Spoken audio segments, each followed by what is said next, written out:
And welcome into the Friday edition. Robby and Rexrode, 102.5 The Game. Robby Stanley, Joe Rexrode, Ian Safar here with you on this Friday morning. We are presented by Green Ventures Landscaping. Get thicker grass, better color, fewer bare spots with turf application. Visit greenventureslandscaping.com. Today we are here once again live at 5 Iron Golf in Nashville on this Friday morning. We'll be out here all show long, all day long here on 102.5 The Game. We're live at 5 Iron Golf in Nashville. It's 202 21st Avenue South in Midtown, the spot where golf meets good times, right in the heart of Music City. No tee times, no dress codes, just world-class simulators, darts, food, drinks, and the best sports atmosphere in town. And today, giving stuff away all day. The first 20 people through the door here at 5 Iron Golf get a free 30-minute simulator or dart session. No strings attached. Just get here early. So we'll be out here all show long at 5 Iron Golf today. Joe Rexrode, how we doing? What's going on? Doing okay. So what's up with this Restream thing? Ian's changing up the technology on us? New tech? I believe so today. Yeah. I mean, that's... I just do what I'm told. That's oh, okay. He just does what he's I've told. never even heard of Restream before. You've been on several Restreams before. Have That's I? okay. Yes. I've been on Google Meet. I remember Google Meet. A lot of Zoom. I don't remember. There's something else too that I've been on, but I don't remember this. I've always been told by our radio consultants that as much as we can talk about the technology, the microphones, things like that, that brings in listeners of the show. I think it does. I think that's kind of what they've tried to make clear to us. So bring us your thoughts on Restream, everybody. Yeah, your thoughts on that. Ian, how we doing? What's going on? Oh, just fine. Thanks. Made it to 3-0 last night. And that's probably a good time to turn it off. And then I was like, okay, I think that's about time. But yeah, happy Friday, folks. Beautiful weather. Could use some rain though. A little bit worried about the lack of rain for the garden and stuff, but It's beautiful outside. So hope everyone has a great weekend. We got a lot going on the program here today. Steve Layman from News Channel 5 will be with us at 7:30 on the program. TD going to be with us at 8:45. He is en route to the New York Mets game today. So he is literally hopping off a plane and will be with us at 8:45 on the program today. So we'll get into that. Weekend winners a little bit later in the program. There's a new leader in the competition. Spoiler alert, it's me. We'll get into that coming up at 8:30 on the program here today. Joe, are you ready for my 2026 Masters update as we begin the show today? Tied for first. Yes. Sam Burns, Rory McIlroy at 5 under, the defending champ. Good round yesterday. In his words, didn't play all that great, but somehow it still ended up 5 under. He's at 5 under. You have Patrick Reed tied for third. And lurking in the shadows, tied for sixth, Scotty Scheffler at 2 under right now. So good day yesterday at the Masters. It's crispy out there. The greens are dry. Weather's great. Not going to be much wind this weekend, which means it's going to be very difficult. Ball's going to be going fast on that green. Conditions are going to be tough. We'll see how it goes today. Joe, your thoughts? A good update. I think that's a good update. So your guy he's fine. He's fine. 2 under. He's in good shape. Yeah, good shape. There's the old saying, and really any of the major tournaments, but especially the Masters. You can't win it on the first day, but boy, you sure can lose it on the first day. And some people definitely did that yesterday. I felt bad for old Robert McIntyre when he shot a 9 on was that 15? I think it was 15. Shot a 9 on. That's a tough one. Looked like me out there. Take your thoughts, 615-737-1025. Speaking of tough, that's a tough result for the Nashville Predators last night. They lose 4-1 to the Utah Mammoth. No Roman Josi, and that was announced shortly before the game. So obviously, that's a big deal when Roman Josi can't play. And Joe, I'll be honest with you, we'll just kind of start there before we get into the game. I don't know what it is. First off, anytime you hear Roman Josi an injury, I think you start to get concerned. Yeah. But I would also say this, it's day to day, so that's what they've said. This time of year, when a day-to-day injury keeps one of these players out, when the stakes are what they are, I start to worry about that. It's just in terms of, like, if he couldn't go yesterday, and again, this is totally me speculating, but given the stakes of the game, given the pressure that's on this team, if he couldn't go yesterday, it makes me wonder very much if he's going to be able to go tomorrow, right? So when you run into those type of injuries this time of year, I would imagine it was something fairly significant for him to not play in that game. Well, I guess I'll wildly speculate, but the first thing you think of with Roman Josi an injury is concussion. Sure. And concussions are day-to-day. That's what they are. because it's just as simple as once you clear all the protocols and you're fine, and it could be tomorrow and it could be 4 days from now. So again, I have no idea if that's what it is, but that would certainly be something where it's very cut and dry. It's not like, can you handle the pain and go? Okay, how's the ankle feel? It's just like either you're okay or you're not, you're cleared or you're not, and it's day to day. So you hope that's not what it is. Yeah, I hope that's not what it is. Because look, I mean, the defense was bad last night. And look, people are going to immediately go to Saros, and I get it. Like, you just saw your backup goaltender make 43 saves and play superhuman the other night in Anaheim, and then the starter comes back in and gives up 4. Look, I would say, and I think there are some people around the hockey team that would agree with this, I've probably been as hard on Saros as just about anybody that follows the team on a daily basis. And even I last night was just like, well, I don't know what he's supposed to do about that one. Or, it was just, there was on the third goal, I think he took himself way too far out of position. That's about my only criticism for him last night. It was rough on the chances given up last night against Utah. And Joe, I said this yesterday. It's been a horrible matchup for them. Like, they do not match up well against Utah. And this dates back to, the early days for some of those guys that are on Utah, that when they were playing in Arizona, like, for whatever reason, they just haven't really matched up well with them. And you saw the speed and the skill on full display. And, it's just they're not all the same teams, but they do play in similar ways, talking like, Montreal and New Jersey and Utah. It's not exactly the same, but what they do have in common is a lot of speed, a lot of skill, and that seems to give the Predators some problems, and I thought it did last night. Yeah, and then you get the Kings winning. The Canucks could not provide much help or really be much of a fight in that one, which is too bad. They have another chance to help the Preds and stun them, but now so you got the Kings, up a point with a game in hand? Is that right? They're up a point with a game in hand, yes. And by the way, Winnipeg won last night, which means they've got a game in hand only, and they're only 2 points back. So it was not a very good night last night for the Nashville Predators. So it's still, to me, a good road trip if you look at the whole thing. It's just that you didn't get nearly as much traction out of the road trip as you would have expected. If you went into that road trip and said they're going to do what they did, you would have expected them to be in better position right now. You would think that's so. How it goes. Some of these teams went into some skids also to open the door, and now it goes the other way. But they still, they're coming home with a chance to get this done. They are. They got to win all 3. Yep. Like, that's where they're at right now. Like, I guess they're not technically going to be eliminated if they lose tomorrow against Minnesota, but they're with where they are in the standings right now and the schedule that LA has, the way that Winnipeg's playing right now. If you want to give yourself a fighting chance, like, the approach needs to be, you got to find a way to win all 3 of these games at home. The math right now, according to Money Puck, Predators are at 20.8%. If they win their next game, it only moves up to 34. So that kind of tells you, of these next 6 points, you need to come away with all 6 of them if you're the Nashville Predators. But it's just like the Masters. You can't win it all on the day one. So each game just has to be, this is the biggest game ever. And you win one, and now you boil it down to the next biggest game ever. Well, and, unfortunately for them, the toughest game remaining on their schedule, and really I think their toughest game from a quality of competition standpoint over the last little bit here, is tomorrow against Minnesota. I mean, you've got a Minnesota team that, Quinn Hughes, they've played really well all year. They're going to be playing Dallas in the first round. So it's a tough challenge for the Predators with John Hines' Minnesota Wild coming in tomorrow. You got San Jose on Monday. You close things out with Anaheim next week. But, I guess the one thing about Minnesota is, yes, they have speed, they have skill.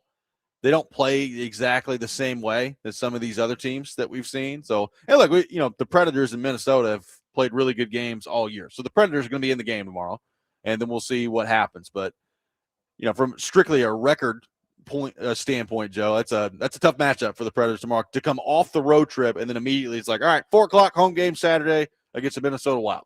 Yeah. Now, Minnesota lost 5-4 to Dallas last night, which basically it clinches that Dallas is going to be the 2 and Minnesota is going to be the 3. So, does that factor? Does that matter tomorrow? I don't know. But, I mean, it's a long shot at best. Yeah. that they're 4 points back. I'm trying to think. I'm looking here at the other tiebreakers. Yeah, I mean, they're going to be the 3. They're going to be going to be the road Dallas. team in that series with Dallas. So basically, they know what they've got here. So does that take away any incentive? Does that change anything if anybody's banged up in Hines? I don't know. Maybe. I mean, I would think for sure, like the last game of the regular season, they'll start to tinker with their lineup. Right. I think coaches are always kind of wary of doing it too early. Like, do you want to give yourself that much time off before the playoffs start? But, I do think there's a difference between absolute complete desperation, motivation to try to get that home spot and just knowing kind of what your fate is at this point. And after last night's result, if you're Minnesota, deep down you probably know that, okay, well, we're playing the Stars, which we've known for 4 months, and we're starting on the road. There we go. So, Preds lose last night 4-1 to the Utah Mammoth, and their playoff hopes are clinging. And if you're asking me, I think they need to win all 3 of these at home coming up at Bridgestone Arena. We'll take your thoughts on that. 615-737-1025, our phone number, 615-737-1025. You're listening to Robby and Rexrode, 1025 The Game.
1025 The Game is teamed up with Pella Windows and the Nashville Humane Association for a puppy pet adoption today at Pella, 256 East Main Street in Hendersonville, God's country, from 4 to 6 p.m. For more details, visit thegamenashville.com/events. Preds lose last night 4-1 to Utah. It puts them 1 point behind the LA Kings in the standings. Just 3 games remaining for the Nashville Predators, all 3 of which will be at home. They got Minnesota coming up tomorrow, San Jose on Monday, Anaheim next week to close things out. And if you're asking me, percentages right now, according to Money Puck, they're 20.8% to make the playoffs.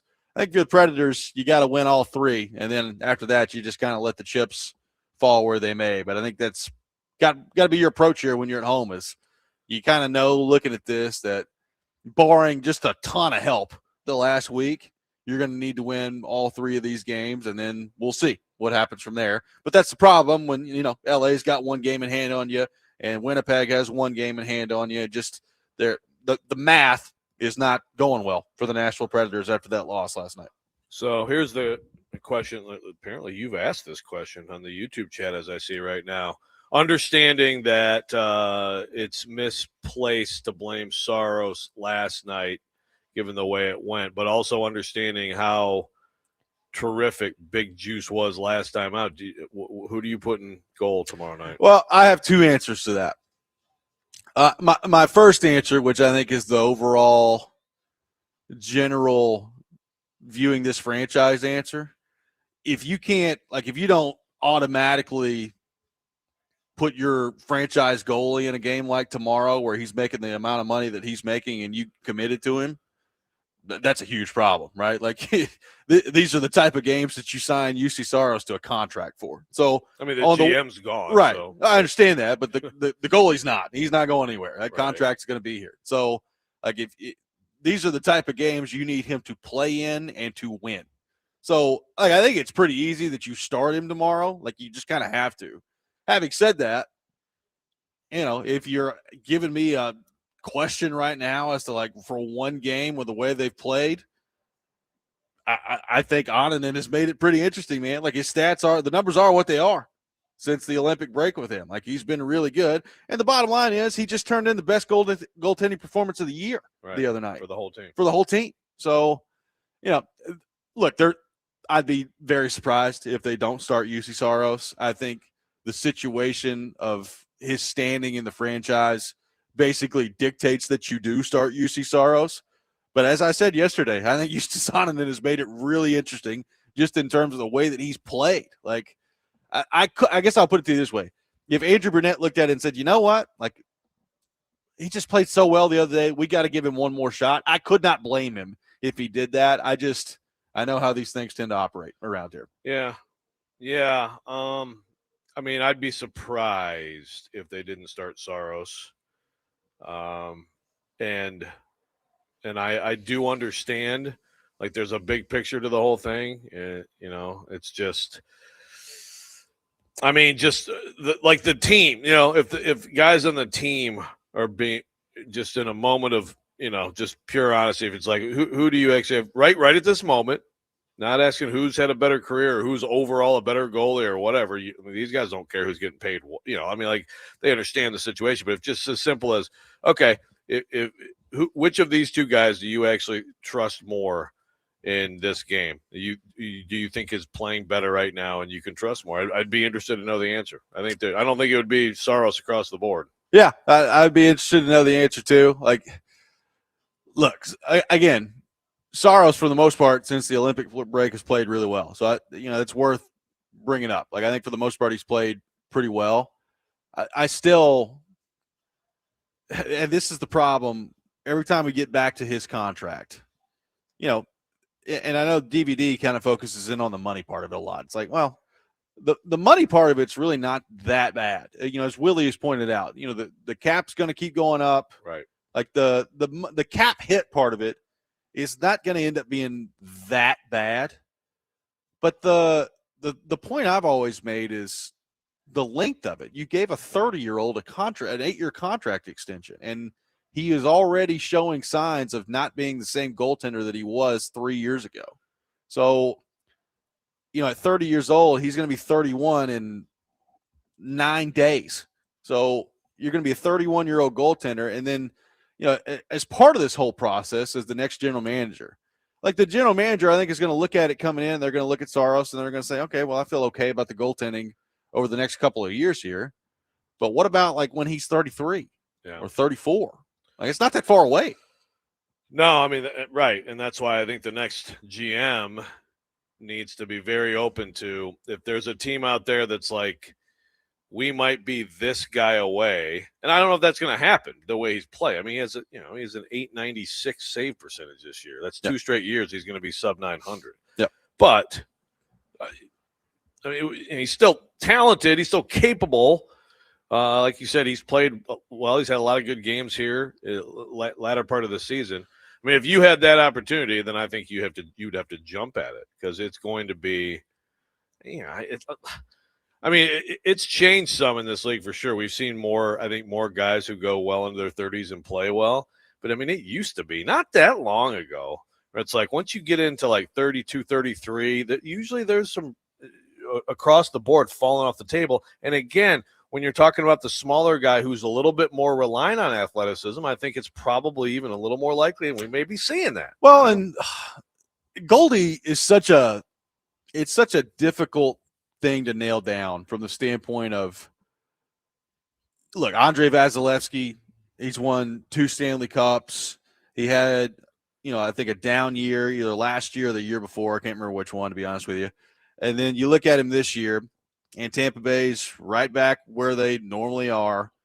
Obviously they've got one of the best players in the world, Kucherov. But you look at Vasilevsky and the way that he's played, and he's at a 2.32 goals against and a 9.11 save percentage. Like he's right back to where he was. And, people have pointed out around the league that the save percentage league-wide is way down, which is true. The save percentage league-wide is way down. I think that's a credit to how many gifted players are in the league offensively, and it's a different game. So, like, we used to look at a sub 900 save percentage and say that's awful, like it's terrible, and it's still not great. No, but it's not maybe as the context. It's like it's not as awful as it used to be, and people will be quick to point that out with Saros, and I understand that to some degree.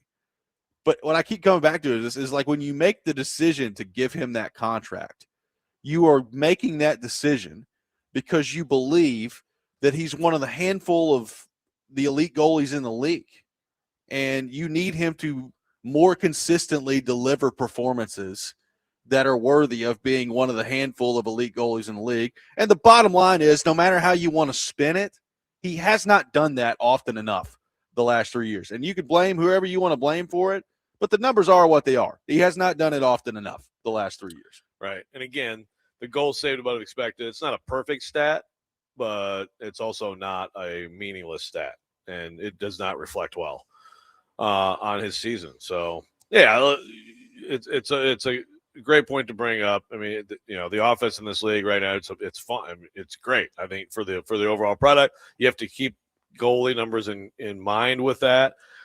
I mean, it wasn't that long ago Saros is turning out 921 save percentages, and so again, have things changed some in the league since then? Yes, but I mean, I don't think anybody can honestly look at it and not say that he's regressed. And then again, you get into just this is the first year of his deal. Yeah, exactly. So that's concerning. So all that to say, I expect him to be in net tomorrow, right? Like as a roundabout way of me getting to, I expect him to be in net tomorrow. That's, if I was in the organization, that's probably what I'd do, right? Like you gotta ride with your number one guy. But I mean, look, if he goes out there and he gets lit up tomorrow, there'll be people in the fan base saying like, "Hey, you just had your backup goalie turn in a superhuman performance the other night, and he can't find the ice again in some of these games." Like, I get it. Like, Onanen, to his credit, has played well enough down the stretch where you can honestly look at him and say, you know what, he deserves maybe more starts than you originally thought heading into it, which just doesn't really happen around here when it comes to the goalies. So someone pointed out that Trotz used to have a shutout. You get the next game. He did. Hard and fast rule. Yeah, he did. Now, I don't think that a coach has had that since then. Like Laviolette did not do that. I like that. I mean, I'm sure he did it on occasion, but it's not like it was some hard and fast rule with Laviolette. It's not like it was some hard and fast rule with John Hines. And it certainly hadn't been that way with Andrew Burnett. Now, we wouldn't really know this year because they have one shutout. They have on the one. year. So there is that. Let's head back to our phone line, driven by WilsonCountyHyundai.com. Welcome in Donnie to the program. Donnie, good morning. Thank you for calling in.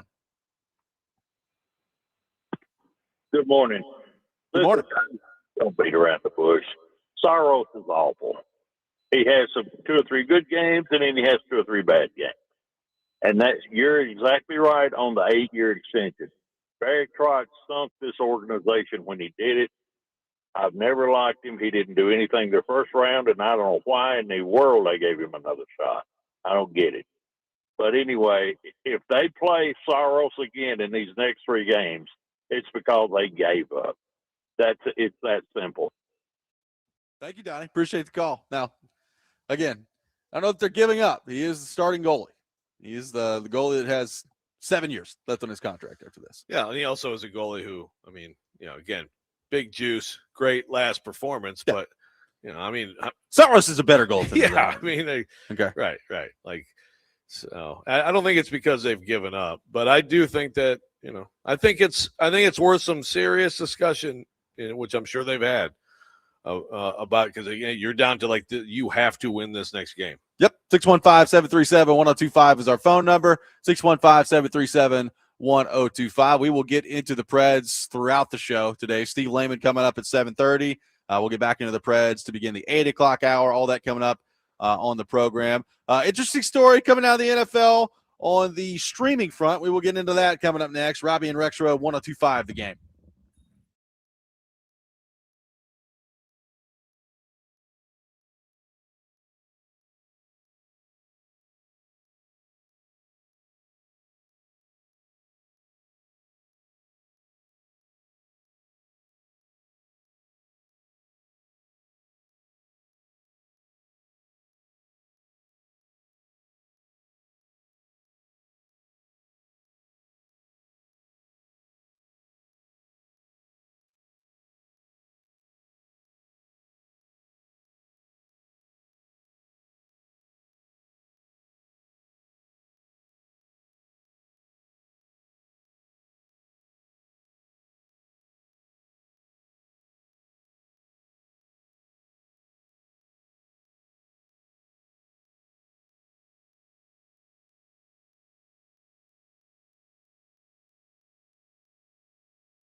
Welcome back in, Robby and Rexrode, 1025 The Game. Taking your thoughts on our phone and text lines driven by WilsonCountyHyundai.com, 615-737-1025. Joe, the Department of Justice reportedly has opened an investigation, according to the Wall Street Journal, into the NFL and whether or not the league has engaged in anti-competitive tactics through its media rights deal and is thus overcharging customers on that front. So this reported, I think, yesterday by the Wall Street Journal. And a friend of the show, Andrew Marchand, has put together a piece here at The Athletic kind of going over this and how the NFL is commenting on their defense on their behalf of how they haven't done this. This is what the NFL said, a league spokesperson, according to Andrew Marchand at The Athletic. Quote, with over 87% of our games on free broadcast television, including 100% of our games in the markets of the competing teams, the NFL has for decades put our fans front and center in how we distribute our content. The 2025 season was our most viewed since 1989 and reflects the strength of the NFL distribution model and its wide availability to all fans. So as this piece points out at The Athletic, Joe, that's kind of the first thing the NFL jumps to when people start talking about all these different streaming options is, well, forever we've had it on free broadcast television, and it's been laid out on a silver platter to our fans, and now there's all this interest in our product. So we owe it to ourselves to go out there and shop around and see what's out there. What do you make all this with the Justice Department opening an investigation in the NFL? And how do you look at this when it comes to whether or not the NFL is overcharging their customers? Well, we've complained about it, and I'll keep complaining about it. I mean, I love the statement starts with over 87% of our games on free broadcast television. That was 100% very recently. So that's actually a big chunk that you've taken off that. And another part of this, which I think is important to address, is the fact that, you know, in this story by Andrew Marchand, Amazon executives have openly discussed putting the Super Bowl on its streaming service Prime in a future year.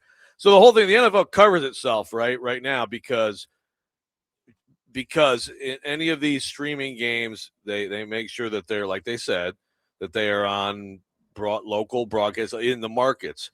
But, you know, I think it's almost like their argument gets used against them in terms of the vast popularity of the sport.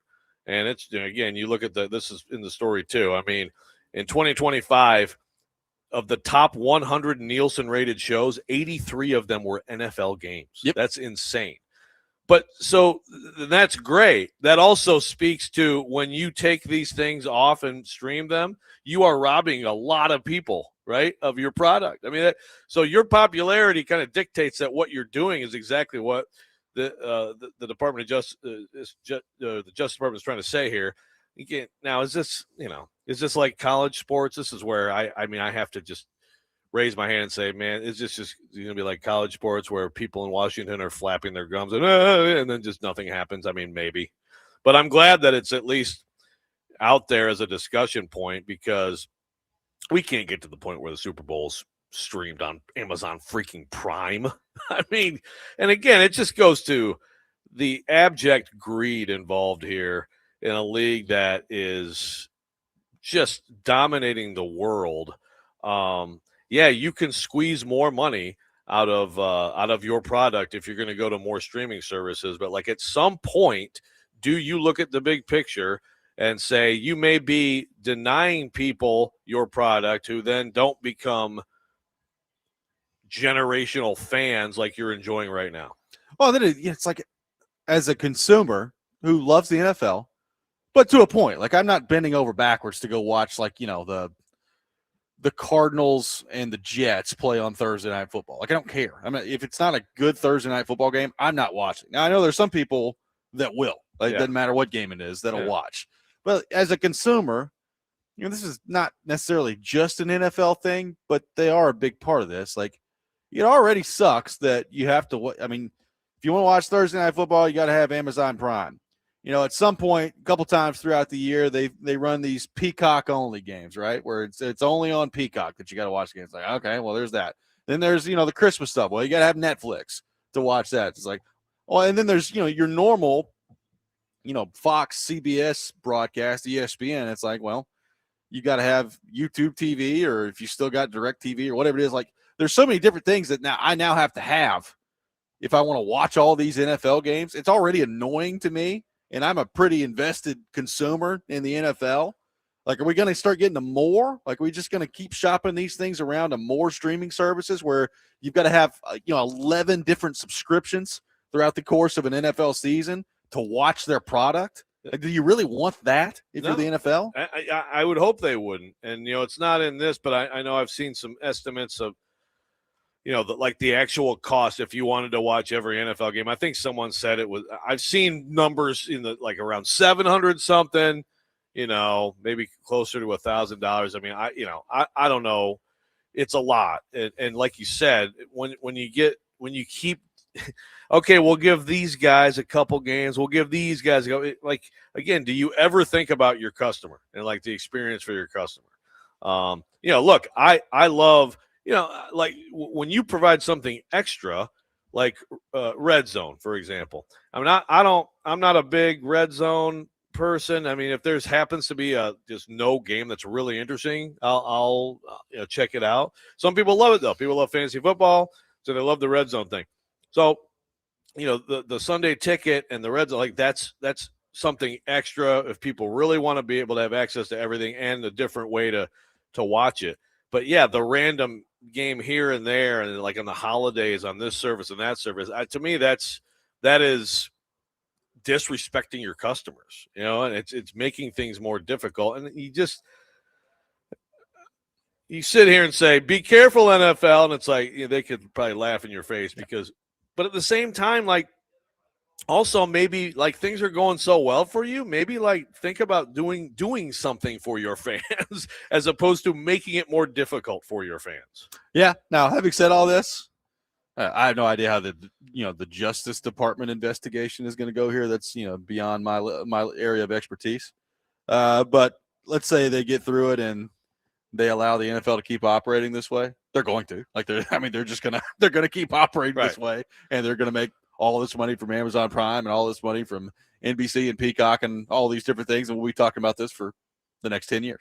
Yeah. So I'm glad that somebody's at least complaining about it beyond us. Yeah. Thanks, Washington. Appreciate Good job. it. Yeah. Now fix college sports. Oh no, that's right. No, they will not do that. 615-737-1025, our phone number. 615-737-1025. Speaking of college sports, we're about to see some Tennessee players, some Vanderbilt players get drafted in the NFL draft. Which player will have the best NFL career? We'll take your thoughts on that. 615-737-1025. Robby and Rexrode, 1025 The Game.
Tee it up with us at the 5th annual 615 Open coming up May the 28th at Hermitage Golf Course. We are once again supporting Folds of Honor to help them fund life-changing scholarships for families of America's fallen heroes. You can register now to play or sponsor at 615open.com. Taking your thoughts on our phone and text lines driven by WilsonCountyHyundai.com.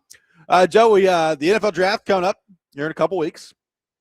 We've talked just about every conceivable scenario for the Tennessee Titans in this draft, but we still got more scenarios to work through over the next couple of weeks here. My question for you today, we're going to see some players from Tennessee get drafted. We're going to see some players from Vanderbilt get drafted. Who has the best career in the NFL? You're going to see, I think, Jermod McCoy go in the first round. You could see Colton Hood from Tennessee go in the first round, maybe early second. We'll see what that looks like. You're going to see Chris Brazzell go at some point out of Tennessee here, wide receiver. You're going to see Eli Stowers go at some point here, probably in the first few rounds out of Vanderbilt. And then we'll see exactly where, a Joey Aguilar could land, a Diego Pavia could land when it comes to the NFL draft and exactly, kind of what round those guys are looking at. So, Joe, I ask you, I guess it's easy to say, well, who's drafted the highest? Jermod McCoy? Sure, he'll be the one. You never know with these things. As we've pointed out, you could find examples all over the NFL draft of players that slipped through the cracks and got picked in the 4th or 5th round and ended up being franchise-level players for some of these teams. So I ask you, Joe Rexrode, if you had to guess today which player from Tennessee or Vanderbilt that's about to get drafted will have the best career, who would you take? Diego Pavia, several-time All-Pro. No, I'm kidding, but I'm keeping an open mind on Pavia. Now, someone on the text line threw out Joshua Josephs, which is I like him as a middle round edge. I think he's a talented guy. So that's someone to also keep in mind. I hate to be obvious here, like it's way too easy, and I should have a better answer. But I'd probably go with McCoy. We haven't seen him play football in a long time. He had the ACL. It's crazy. You think about Jermod McCoy. I believe I was at the game where he got booed and they put his because was it the Florida game where he really messed it up? You know what I'm talking about? I don't think so. I'm trying to think back through my head. I don't remember him getting booed. I'm pretty sure that he got booed. It's Tennessee fans, so yeah, probably. Yeah, and I think it was because in the previous game, I think he had missed a tackle. I think I have that right. If I'm thinking of somebody else, then this is a great old man moment. But I really do think it was Jermod McCoy, and then he proceeded to just play at an incredibly high level. And it's unfortunate we didn't get to see him play this year. But he's by that performance and by all measurables, I think he's got a chance to be a really good corner in the NFL. So I'll go with him. There's just no one else that, and Hood could be very good too. But I think I think there's more there with McCoy, and there's just no one else among all those guys. Well, Stowers is a guy. Stowers is my answer. Okay, that's a good. He could be a very intriguing player in this league, no doubt. I love Jermod McCoy a lot. He just tested really well. Now, he didn't play football this past year, but we'll see. But the last time we saw him in totality on the field, he was a very good player for Tennessee. I would remind people the last time we actually saw him play in a game, he got absolutely destroyed in that game by Jeremiah Smith. I understand it's Jeremiah Smith, but it was an 18-year-old Jeremiah Smith at the time, and he got absolutely destroyed in that game by him. So, I still look at him and I'm like, is he for sure some lockdown first-round corner? I don't know if he is, but that's where he's going to go. Like I said, he's a good player, and the testing is what it is with him. And I'm happy to see that he's healthy. I'm happy to see that he tested well, and he's going to go in the first round. So I think obviously anytime you're talking about somebody that's going to be a no doubt first rounder, that's the first place you go. There's just something about Stowers though, like from the physical profile that he's got to how smart of a guy he is. I just think he's going to have a long, productive career in the NFL. The one thing that kind of scares me about Stowers is he ever going to be an asset for a team blocking wise, right? Because you have to be that in the NFL if you're going to be a complete tight end. You've got to be able to get in line at some point and block. And, I guess early in his career, you could just split him out wide, get him off the line and those type of things. But, at some point, does he ever grow into that? I don't know. We'll see. I think he's really good. I think Stowers is my answer. Yeah. I do think that you could, you can have guys like that. I mean, the guy who comes to mind for me is Devin Funchess. Yep. Who was basically a tweener, like tight end for Michigan, but really more of a wide receiver for the big receiver for the Panthers. I mean, I think it's the same kind of thing. And Funchess had a couple really good seasons in the NFL. I would tend to agree with you. Like, you have to be able to be in line. I mean, some of these guys, some of these guys who have been big time tight ends have not been great in line, but they still you can at least put him there. So that'll be interesting with him. He's got to be in the right situation. Certainly got a lot of talent. Yeah, and I'm still trying to find this. I believe it was early last season, and I don't know why I'm hung up on this Tennessee fans booing, but I just remember they introduced the players, and they had just had a really bad game. But then, the way he played, like the back half of last year, you're right, until no one played well, and they all got exposed, and they all got just torched in that game, even though they had 25,000 fans there or whatever it was. But for a long stretch of that season, it was really good for McCoy. It was, yeah. He's a really good. I mean, he made a huge pick in the Oklahoma game on the road that year. So I'm trying in my head to think about what Tennessee fans could have possibly booed him for before that. They lost the Arkansas game, I think, before Florida game, but it had nothing to do with the defense. Yeah. I'm actually looking at the text line, to help me out, because I could be thinking of someone else, but I really think I'm right. I'm not saying you're wrong. I just don't know. Tennessee fans have done things before where I've been like, "Huh? What are you guys doing? What's going on out here?" You know what I think? I think it was a play that he. I don't know, man. I don't know. Now sometimes I wish I just wouldn't speak. That'd be tough. But this is gonna bother. Yeah, I know. We could be like Penn and Teller. Yeah, you could. I could just be like the guy silently with my big fat face on the restream. I need someone to help me out with this, because I'm pretty sure I was in that press box and I was like, oh my God, they're booing Jamad McCoy. And then he had a great game, and we were talking about it in the press box, people were writing about it, and now I'm questioning myself if it's completely different cornerback. Brett in Lebanon said he whiffed the tackle against Arkansas, no effort. So okay, maybe it was that. Yeah, that I don't remember this at all. I think that actually is. I think that's right. And then they beat Florida at home, and he played really well. Yeah, I think he had a really, really bad play in that Arkansas game that was are you kidding me that this kid is? So if that ends up being right, I'm actually so proud of myself. 615-737-1025 is our phone number. 615-737-1025. I went back for basically fun yesterday and looked at this exercise that we're about to embark on coming up next, and I could not have been happier with the results. We'll get into that. Robby and Rexrode, 1025 The Game.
Hour number 2, Robby and Rexrode, 102.5 The Game. Robbie Stanley, Joe Rexrode, Ian Safar here with you on this Friday morning. We are presented by Green Ventures Landscaping. Property managers, if you manage it, they maintain it. Visit greenventureslandscaping.com. We are out here today at 5 Iron Golf in Nashville, 202 21st Avenue South here in Midtown. We'll be out here all show long. We'll be out here all day long here on 102.5 The Game. And if you want a free round at 5 Iron, here's how you do it. You walk in at 202 21st Avenue South. You take a shot on one of our simulators, post it on social, and tag 5 Iron Golf Nashville. Best post of the morning wins a free simulator session on us.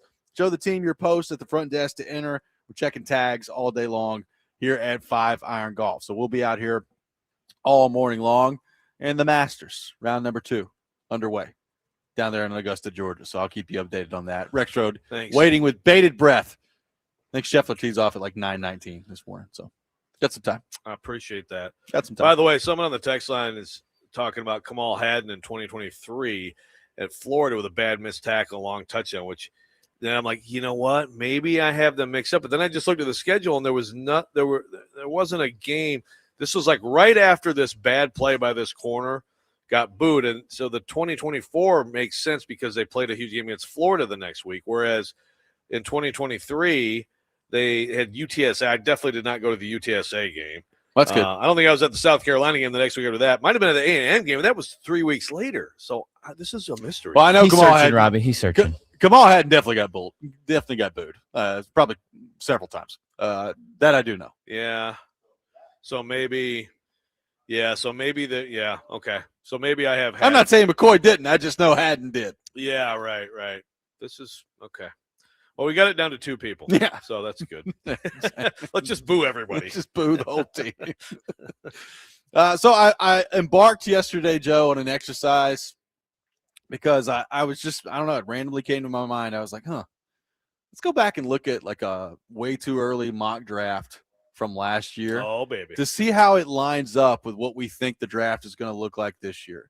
So let me clearly state, I went back and I looked at friend of the show, Dane Brugler's way too early mock draft for 2026 that I assume he did like the day after the NFL draft last year, looking ahead, right?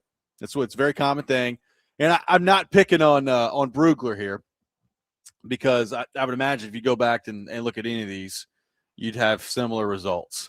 But I just want to go through this exercise. And, Joe, for the sake of time, we'll just go through the top 10.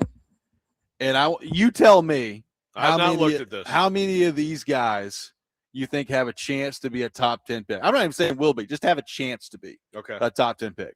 At number 1 overall in the way too early mock draft that Brugler put out there last year, Arch Manning, quarterback from Texas. Yep. He's not in the draft, so he's not going to be. I will say no. He will not be a top 10 pick this year. At number 2 in Brugler's way too early mock draft last year, Lenora Sellers, quarterback, South Carolina, also not in the draft.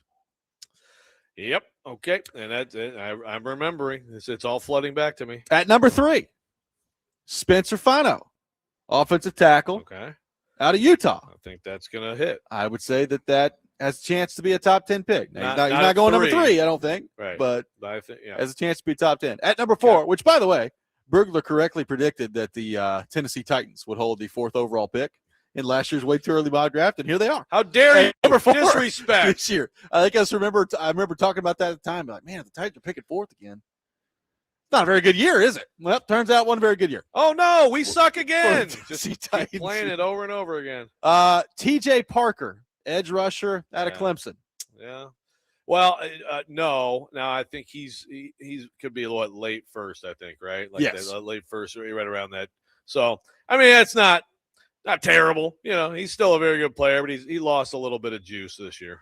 At number 5, Drew Aller, quarterback from Penn State. Yeah, man. No, it's amazing. And that's the thing. It's like Aller, and I have not looked at this, but I'm going to guess that maybe Nussmeier's in this too, in this top 10. But it's amazing, especially with the quarterback thing, how just a year out, just less than a year out, we can be so wrong. Yeah, I think it is like we're not. Again, we're not throwing shade at Dane. He's not alone here. Dane's just helping us remember a lot of the consensus of this stuff. Number 6, Keldrick Falk, the defensive tackle out of Auburn. He ain't going top 10. Not going top 10, but like Good player. that's still a good player who's going to be drafted. I don't know. He's probably more like a second-round pick, right? Probably somewhere in that neighborhood. Yeah. Maybe but, later. but he could sneak into the end of the first. That's possible. Number 7, Caleb Downs, safety from Ohio State. Yeah, I think a very good chance that happens. Maybe right there. It could Maybe be so. Exactly right. Number 8, Caden Proctor, offensive tackle out of Alabama, which I believe you said last year. I went back and looked at a segment we did last year to which you titled, "The Titans need to, quote, see the doctor for Proctor." The proctologist. Oh, yeah. Get in there, root around, and find a winner. I do believe Caden Proctor is going in the first round. I don't think he's going in the top 10, but the mock drafts that I see have him going in the first round. Yeah, and he might even be top half of the. It might be close, like in the teens. See the proctologist, Caden Proctor. Oh boy. Number 9, Austin Barber, offensive tackle out of Florida. He ain't going in the first round. Yeah, where is he going? I don't know. I'm going to look him up now, because that's definitely someone that's interesting. That's someone who definitely is not considered is he among. Even going? I don't even know. Like, is he going in the draft this year, or did he go back to Florida? I have no idea. I've not even heard his name mentioned. He's in the draft. He's the 11th tackle according to Brugler. So you're talking probably more like a third-round pick type thing. Just, still a prominent player, but yeah, he's got him as a third to fourth, 11th overall tackle. But that's a bit of a miss there. And to round out the top 10, Mateo Uiagalelei, edge rusher at number 10. So there's your top 10 in your way too early 2026 draft from a year ago. Now, some other names that he had in the first round. He did have Jermod McCoy at number 11. He had Carnell Tate at number 13. Okay. Jeremiah Love at number 14 last year. Nussmeier at 16. He had Reuben Bain at 17. Sadiq at 18, which may be exactly where he goes, like right around that neighborhood. Peter Woods, who's going to go in the first round, I think. So there are some. He had Mendoza at number 27, which is pretty good foresight. That right? is pretty good. Yeah. So Mendoza. That's actually wow, really? Yeah, he had Mendoza. I at didn't number think 27. anybody had him sniffing the first round a year ago. Okay, that's interesting. He had Malioga, the offensive tackle, at 26. Yep.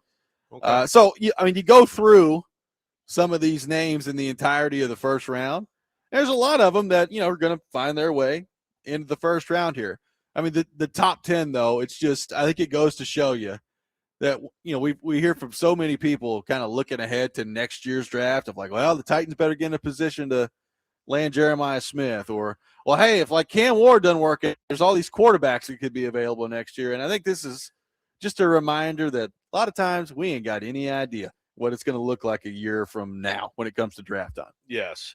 Now, I would say that we can all expect Arch Manning to be in the draft next year. Yeah. And I would expect him probably to be a first-round pick, probably. But I hope people don't do what everyone did a year ago, which is to freak out and, oh, my God, he's the number one pick. He was bad earlier than last season. He got better, and he was pretty good at the end. So, I mean, I think he's probably going to be a first-round pick, but I don't know. Is he going to be the top quarterback picked? That's probably going to be the consensus expectation. Brugler's draft may have 2 years in a row of the way too early, but I'd still keep an open mind on that. Like, for him to still kind of struggle a little bit and settle into, some other spot among quarterbacks, and for one or more guys to just shoot up the charts, right? I mean, Mendoza, as the absolute, no question about it, number one pick. I mean, I'm impressed that Brugler had him in the first round last year. Same. But no one had that. There's somebody out there playing quarterback in college football next year who might be considered a decent prospect or might even be off the radar, who might end up being the clear number one guy next year. I haven't seen any 2027 mock drafts yet. They did. Matt Miller put together a piece at ESPN.com back in January, looking ahead to the top prospects in next year's draft. Okay. His quarterbacks are Arch Manning and Dante Moore out of Oregon, so that would make sense. Yeah. Receiver is the one where, Jeremiah Smith, Cam Coleman, Ryan Williams. What kind of year Ryan Williams is going to have is going to be very interesting to me, because we were talking a year ago about, hey, just wait until 2027 when Jeremiah Smith and Ryan Williams are out there in the draft. And then Ryan Williams last year was disappointing, I think is a fair word. Yeah. Yeah. And I could see it all over the map for him. He definitely, some weaknesses got exposed last year. I will say that wherever the way too early mocks have Jeremiah Smith, like if they have him 1, 2, whatever. I mean, I feel good about that. I feel good about Jeremiah Smith. I mean, I would agree. Really, Jeremiah Smith could just go ahead and sit down right now. When Jamar Chase did that, just go ahead and sit down and just go and not go to the combine and not do anything and go top 3. Yeah. Brandon on the YouTube chat says, way too early 27 NFL draft prediction. No Ellerby offensive lineman drafted for the 5th year in a row. There we go. They did get Darnell Wright. Yeah. Which I know was not recruited by them, but he was there. He did improve under his watch. He did. Did he not? He did. 615-737-1025, our phone number. We'll take your reaction to Dane Brugler's way too early mock draft from last year and the limited effect that had on this year's outcome when it comes to the predictions. Looking at this draft, we'll get into some news on the basketball portal front. Steve Layman will be with us at 7:30. All that coming up. Robby and Rexrode, 102.5 The Game.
Welcome back in, Robby and Rexrode, 102.5 The Game. Today, the Nashville Sound's taking on Gwinnett, AAA affiliate for the Atlanta Braves. First pitch at 6:05. You can catch all the action on 94.9 The Fan, presented by Family Leisure and Social Cantina. JP Estrella, the newest member of the Michigan Wolverines, Joe. The Wolverines land another big man, which is what they did last year, and now they've added another one to the mix this year in the portal. Estrella goes from Tennessee, where he could have been a pretty important piece for the Vols next year under Rick Barnes, and now he is with the reigning national champion Michigan Wolverines. So, number one, how big a loss is that for Rick Barnes in Tennessee? Number two, how big of an ad is that for Michigan in your mind? Yeah, it just kind of doesn't sit well with me. And I understand this is how things go, but, Dusty May said so many nice things about Rick Barnes in Chicago a couple weeks ago. And all along, he was sending notes across the classroom to JP Estrella to come join the Vols. I'm kidding. I'm not saying he's tampering. Calm down, everybody. But, no, apparently Estrella, there was some reporting around Indiana being really in there with Estrella once he got in to the portal. And ultimately, Michigan. I mean, first of all, if you're a big man right now in college basketball, Danny Wolf leaves Yale, goes to Michigan, gets drafted, has a great season at Michigan. And now, of course, you got Mara was kind of an afterthought at UCLA. He's probably going in the first round. Whereas Johnson might go in the first round. He transfers. So right now, like Michigan recruiting bigs is, they win it all. I will say, I like JP Estrella. I was a little surprised just because I thought maybe Michigan might be able to do better than that, like Flory Badunga, the kid from Kansas, who's the number one guy in the portal. And maybe they get him too. I don't know. The only way they're getting him too is if both these guys leave. It is possible. It's not likely. I mean, with Estrella going there, it's possible that he's the third guy if Morez Johnson and Adai Mara both don't go, but I'm guessing he feels pretty good about at least one of them leaving. So it's a big ad for Michigan, I think it's kind of a bigger loss for Tennessee. Just again, a guy who been in that program. I go back to being at the Little Caesars Arena in Detroit 2 years ago when he was, I think, a redshirt freshman. I think that's right. And Jonas Adu just couldn't hang. He just couldn't bang with Zach Edey inside, and they put in Estrella. And Estrella physically just battled him and at least denied him position some and even got a bucket on him. And, it was like, man, that's a promising thing for him. It was disappointing for Adu. He goes to Arkansas right after that. But it just seemed like he was one of those guys. Rick has been able to keep players in this program and kind of keep passing on sort of the program expectations and the culture of the program. And I thought Estrella was going to be one of those guys and possibly a breakout star for Tennessee next year because you can see he's got the ability to step out a little bit and shoot the ball. And I'm sure Michigan will lean in on that. So that's a tough one for the Vols for sure. It'll soften the blow when they land Tyler Tanner, We get back into that true. Yesterday. That's true. Made Vanderbilt fans want to fight you all on the spot.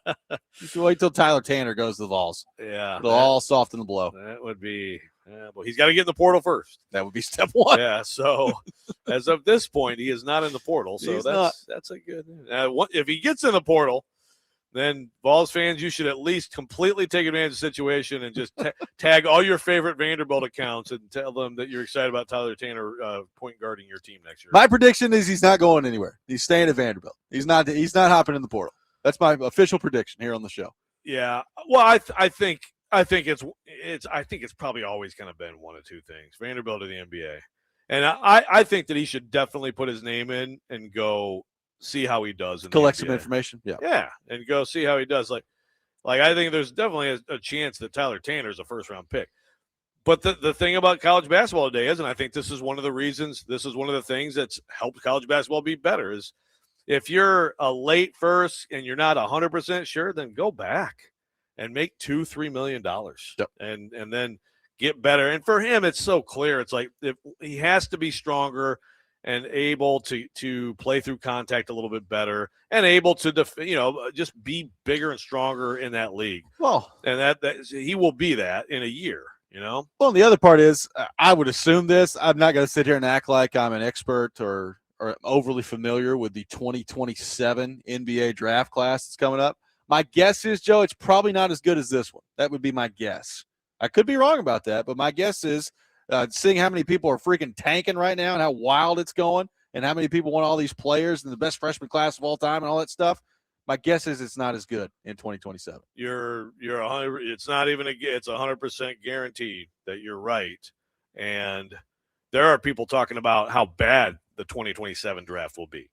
So go then. You'll be a much higher right. pick. No, with a lot of these guys, it's like, yeah, if you're kind of like projected back half of this, I mean, if you're projected late teens or something like that, okay.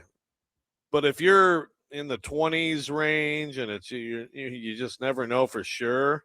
Yeah, Tyler Tanner, a bigger, stronger Tyler Tanner with the kind of year he could have for Vanderbilt next year, I could see him being a top 10 pick. And he's not big. He's never he's not gonna be much taller than 6'6'1", but with that quickness and with that shot, if these things all improve and there's a little bit more strength, like he'll go in that league and he will buzz by people in that league too.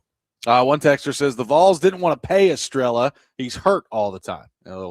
Just let him go in the portal. Yeah, but see, I understand he has an injury history. I get that. That is a question, but I disagree with if it's as simple as he gave them a number, this opportunity. I don't know what the number is, so like you have to always, whenever you're lacking information, you got to acknowledge that.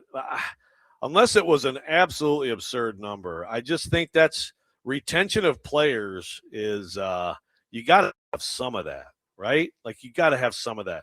And maybe Tennessee, they're going to build this all new incredible team out of the portal. You know, and everybody will forget about JP Estrella. But to me, there's got to be, you got to expect to pay a lot more to retain some of your guys. And he was one of those guys.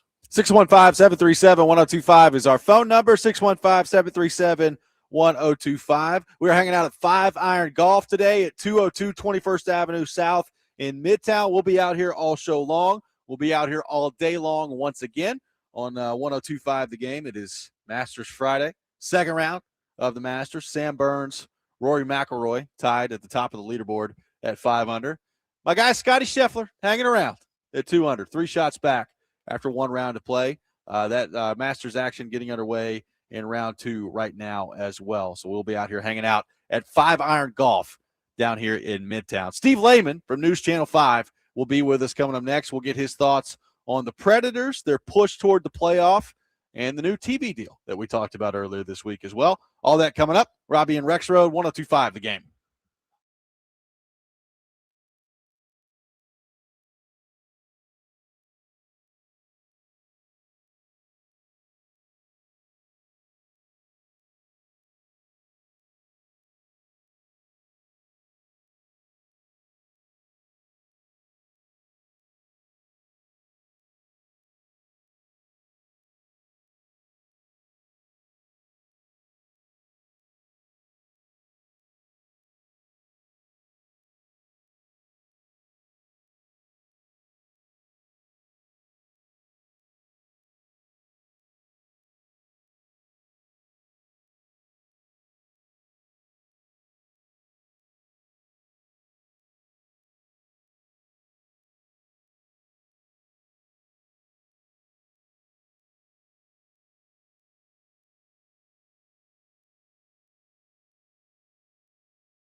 Welcome back in, Robby and Rexrode, 102.5 The Game. Robby Stanley, Joe Rexrode, Ian Safar here with you on this Friday morning.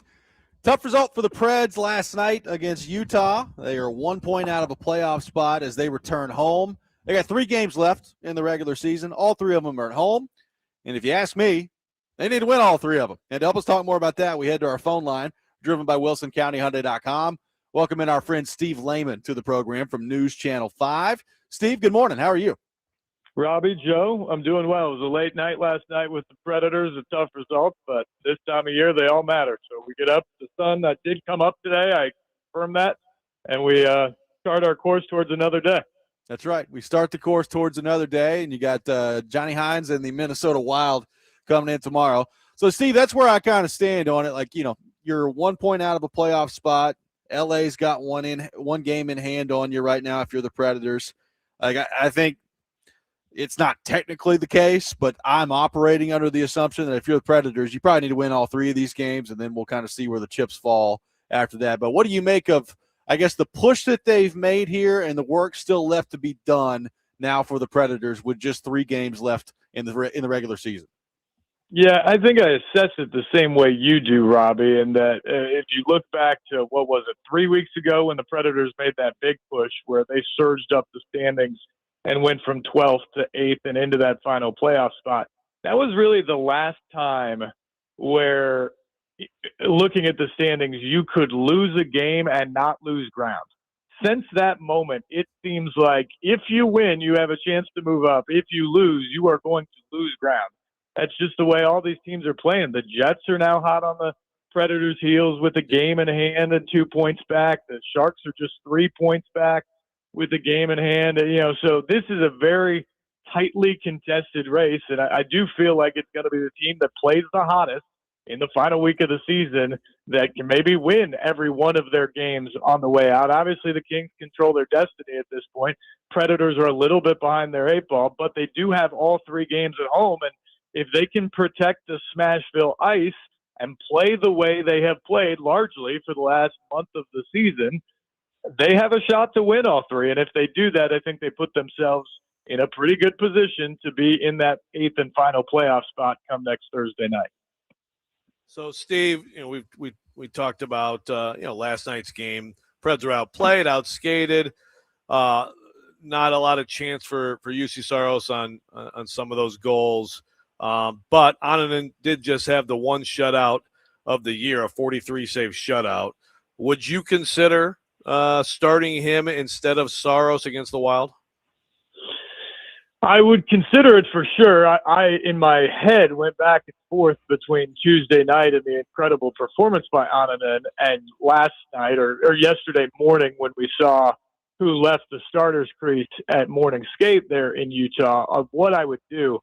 And it's just a really tough decision, guys, because if you go with the hot hand and Ananen doesn't duplicate it and you lose, there's going to be all sorts of second guessing that you don't go with your franchise goaltender in one of the most important games of the year when he's had 3 days rest. Yeah. Now, on the other side of it, you go with UC Saros last night and you lose 4-1. As Robby said, I don't think too many of those goals are on UC Saros specifically, but there were some moments on Tuesday night where Justus Ananen saved the Predators from situations that should have been in the back of the net. And if you've got a similar type performance, a guy who was in the zone again last night, does the outcome look different? I don't know. My guess is probably not the way the Predators played on the whole last night. But it is certainly something that you can think about. And if they end up 1 point out or 2 points out at the end of the season, you may think about it. To your question for tomorrow, I think we saw Andrew Burnett's philosophy last night that Saros is the goaltender of the Predators and that he was the guy, the choice last night. So my hunch is he will be the choice again tomorrow. But I also would say this. My guess is he has the pulse of his team better than I do and being around them. So maybe we will see a change. But if I had to guess right now, I think it'll be Saros again. So, Steve, how are you feeling, I guess, big picture about this franchise right now? Because you've got obviously a new general manager that's going to come in at some point over the next few weeks here, whenever this thing is all said and done. You've got a playoff push that's going on right now. Scott Wheeler from The Athletic earlier this week named the Predators a top 5 prospect pool in the NHL. So you got kind of all these things going on at the same time. And obviously the next general manager they hire is going to dictate a lot of kind of the direction that they move from here. So overall, like, how do you feel about, I guess, for lack of a better term, the direction that this group is headed right now?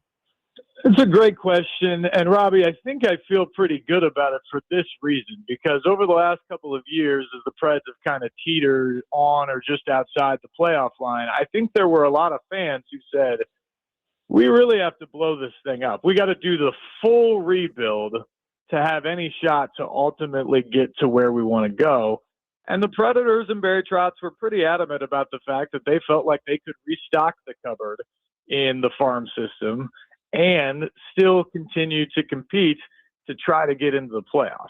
And I think that was maybe not popular with some, as he stated that and did that for a while. And earlier this season, I think it looked like a fantasy. But the way they played down the stretch, I mean, they look like a team that can compete in the playoffs right now, whether they get there or not.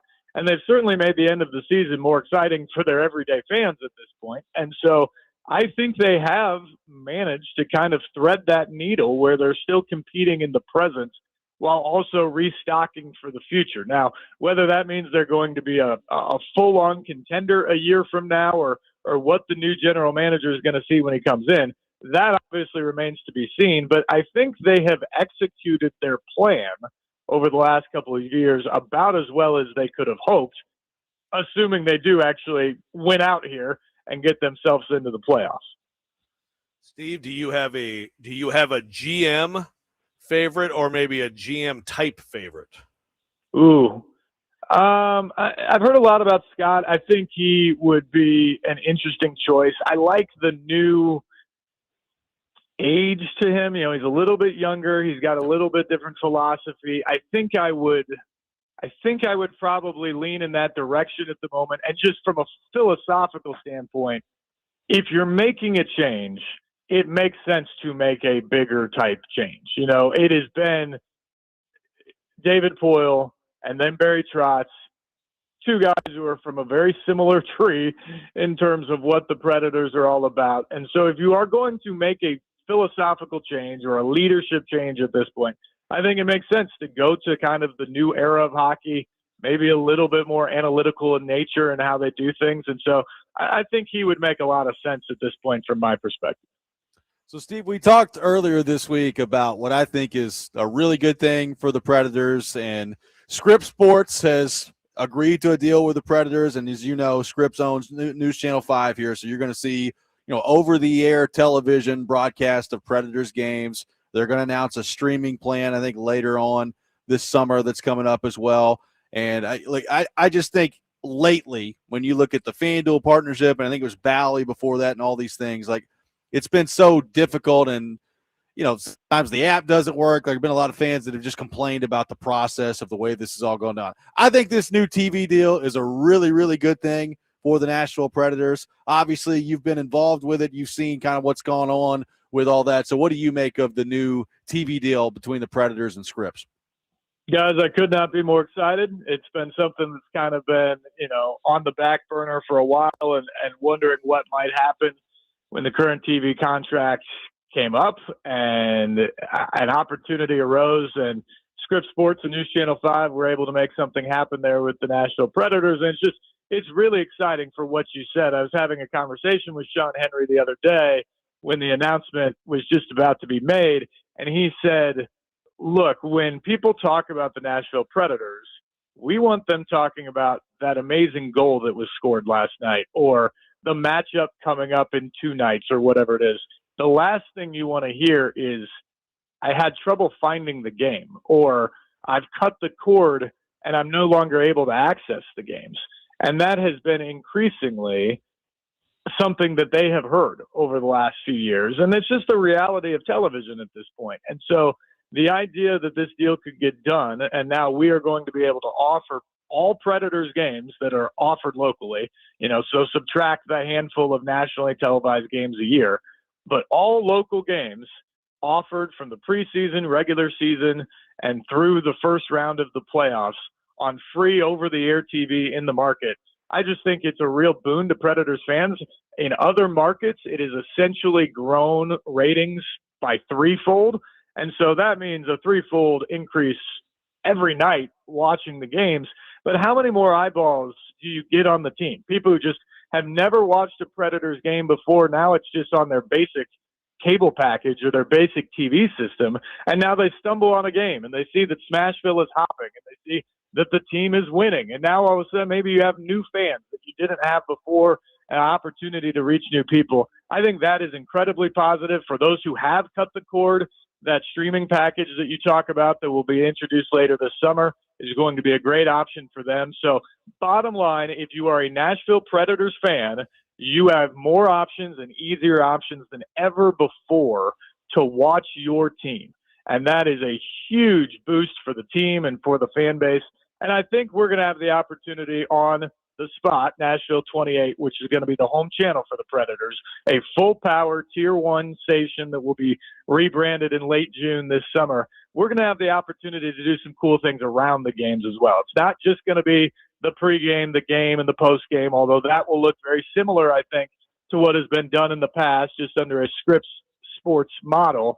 But we're going to have the opportunity to do some other programming around it as well. I think we'll build it up over the course of the next couple of years. But I think it's just going to be a really, really cool spot to go find sports and other things specifically around the Predators. And I think first and foremost, it is just a great day, great time for the Predators and their fans because the games will be easier than ever to find.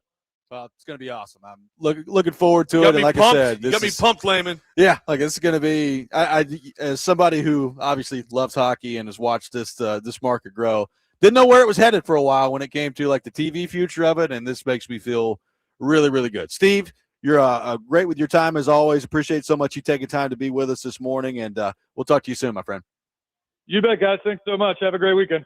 Yep, Steve Layman from News Channel 5, our guest here on Robby and Rexrode. We'll have the Rob Rant coming up next. Terron Davenport will be with us later in the show at 8:45. We got weekend winners coming up at 8:30, all that ahead. Robby and Rexrode, 102.5 The Game.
Don't make me angry. Sometimes you have to tell someone to pound sand. You wouldn't like me when I'm angry. This is the Rob Rant. Now on Robby and Rexrode. The only people I'm going to talk to are either Mike Keith or Joe Rexrode. 3 idiots in the front office are like coked up. Go to the doctor for Proctor. Oh my God.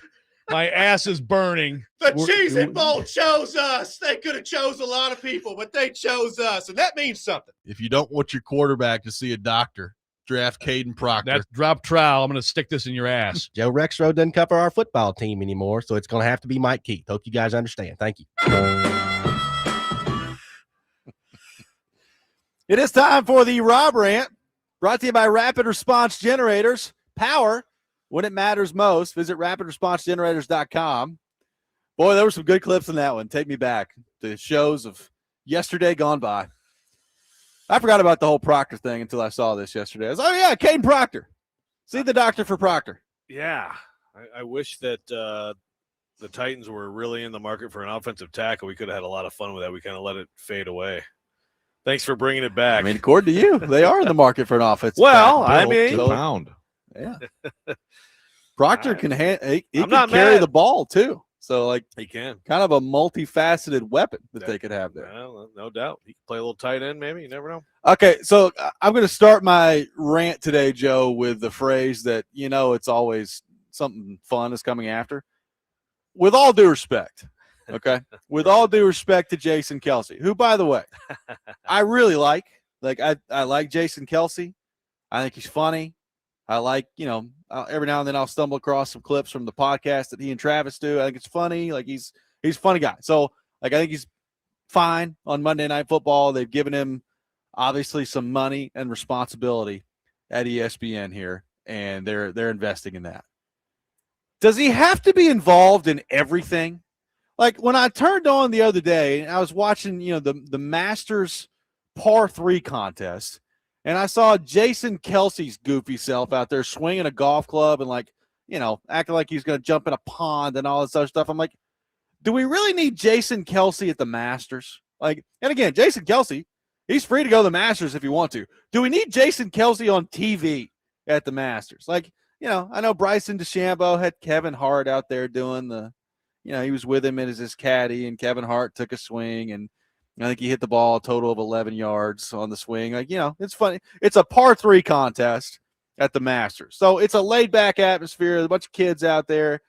I get it, right? Like, I don't have a huge, problem with this. I just, do we have to involve Jason Kelsey or Pat McAfee in everything, right? For the most part, I like McAfee. Like, his show's funny. Now, every now and then, I'm like, okay, dial it back there a little bit, Pat. But, McAfee's good on game day. Like, I like these guys for the most part. Do we have to involve them in every event that ESPN is around? That is my question today. Look, I like Jason Kelsey. I don't need to see Jason Kelsey at the par 3 contest for the Masters. It's the Masters. The Masters sells itself. I don't need Jason Kelsey out there. That's my rant for the day. Let's just let's prioritize a little bit more how we're using some of the talent at ESPN. That would be my rant for the day. Yeah, I fully. Chad supports it. I support it. Ian, I assume supports it. What the heck? I don't know. Use words. No, I think you're dead on. And I think it's so you mentioned McAfee. Did I read something where he wanted to be at the Masters? Yeah, and they turned it down. They turned it, which is good. It's good. You don't need to be doing your live show from the, the 13th bunker. I really like the movie Happy Gilmore. And in general, I rooted for the Rodney Dangerfield side in Caddyshack, but also we don't need the Masters to become like actually people with the beer helmets out there and stuff. We don't. It's the Masters. Yeah, there's a little bit of balance. I feel like ESPN. I think with Kelsey for sure, they paid him a lot of money. I guess there might make him part of the number 2 team now on Monday Night Football. Yeah, I think that it's almost like they're trying to justify paying him as much as they do. Yeah. But it's Kelsey, McAfee, Stephen A. Smith, they're at everything. in your and I don't know. I guess it's the idea of pushing stardom, and obviously when you get a superstar, it moves the needle, and general people that aren't that into sports, that's the whole thing, right? You're trying to get people who aren't like hardcore golf fans or hardcore whatever sport fans. I mean, the NFL is the only sport that really dominates like that. So I guess I understand the philosophy, but it's very annoying. Yeah, like it's a little overkill. Like if you, let's say you are a sports fan, right? And you're trying to watch your sports. Like when at some point you look around and you're like, good Lord, is McAfee at everything? Like is Jason Kelsey at everything? Like, do we really need this all the time? And again, let me say for like the 12th time, I like those guys. I do. But I don't need to see Jason Kelsey at the Masters. I'm sorry.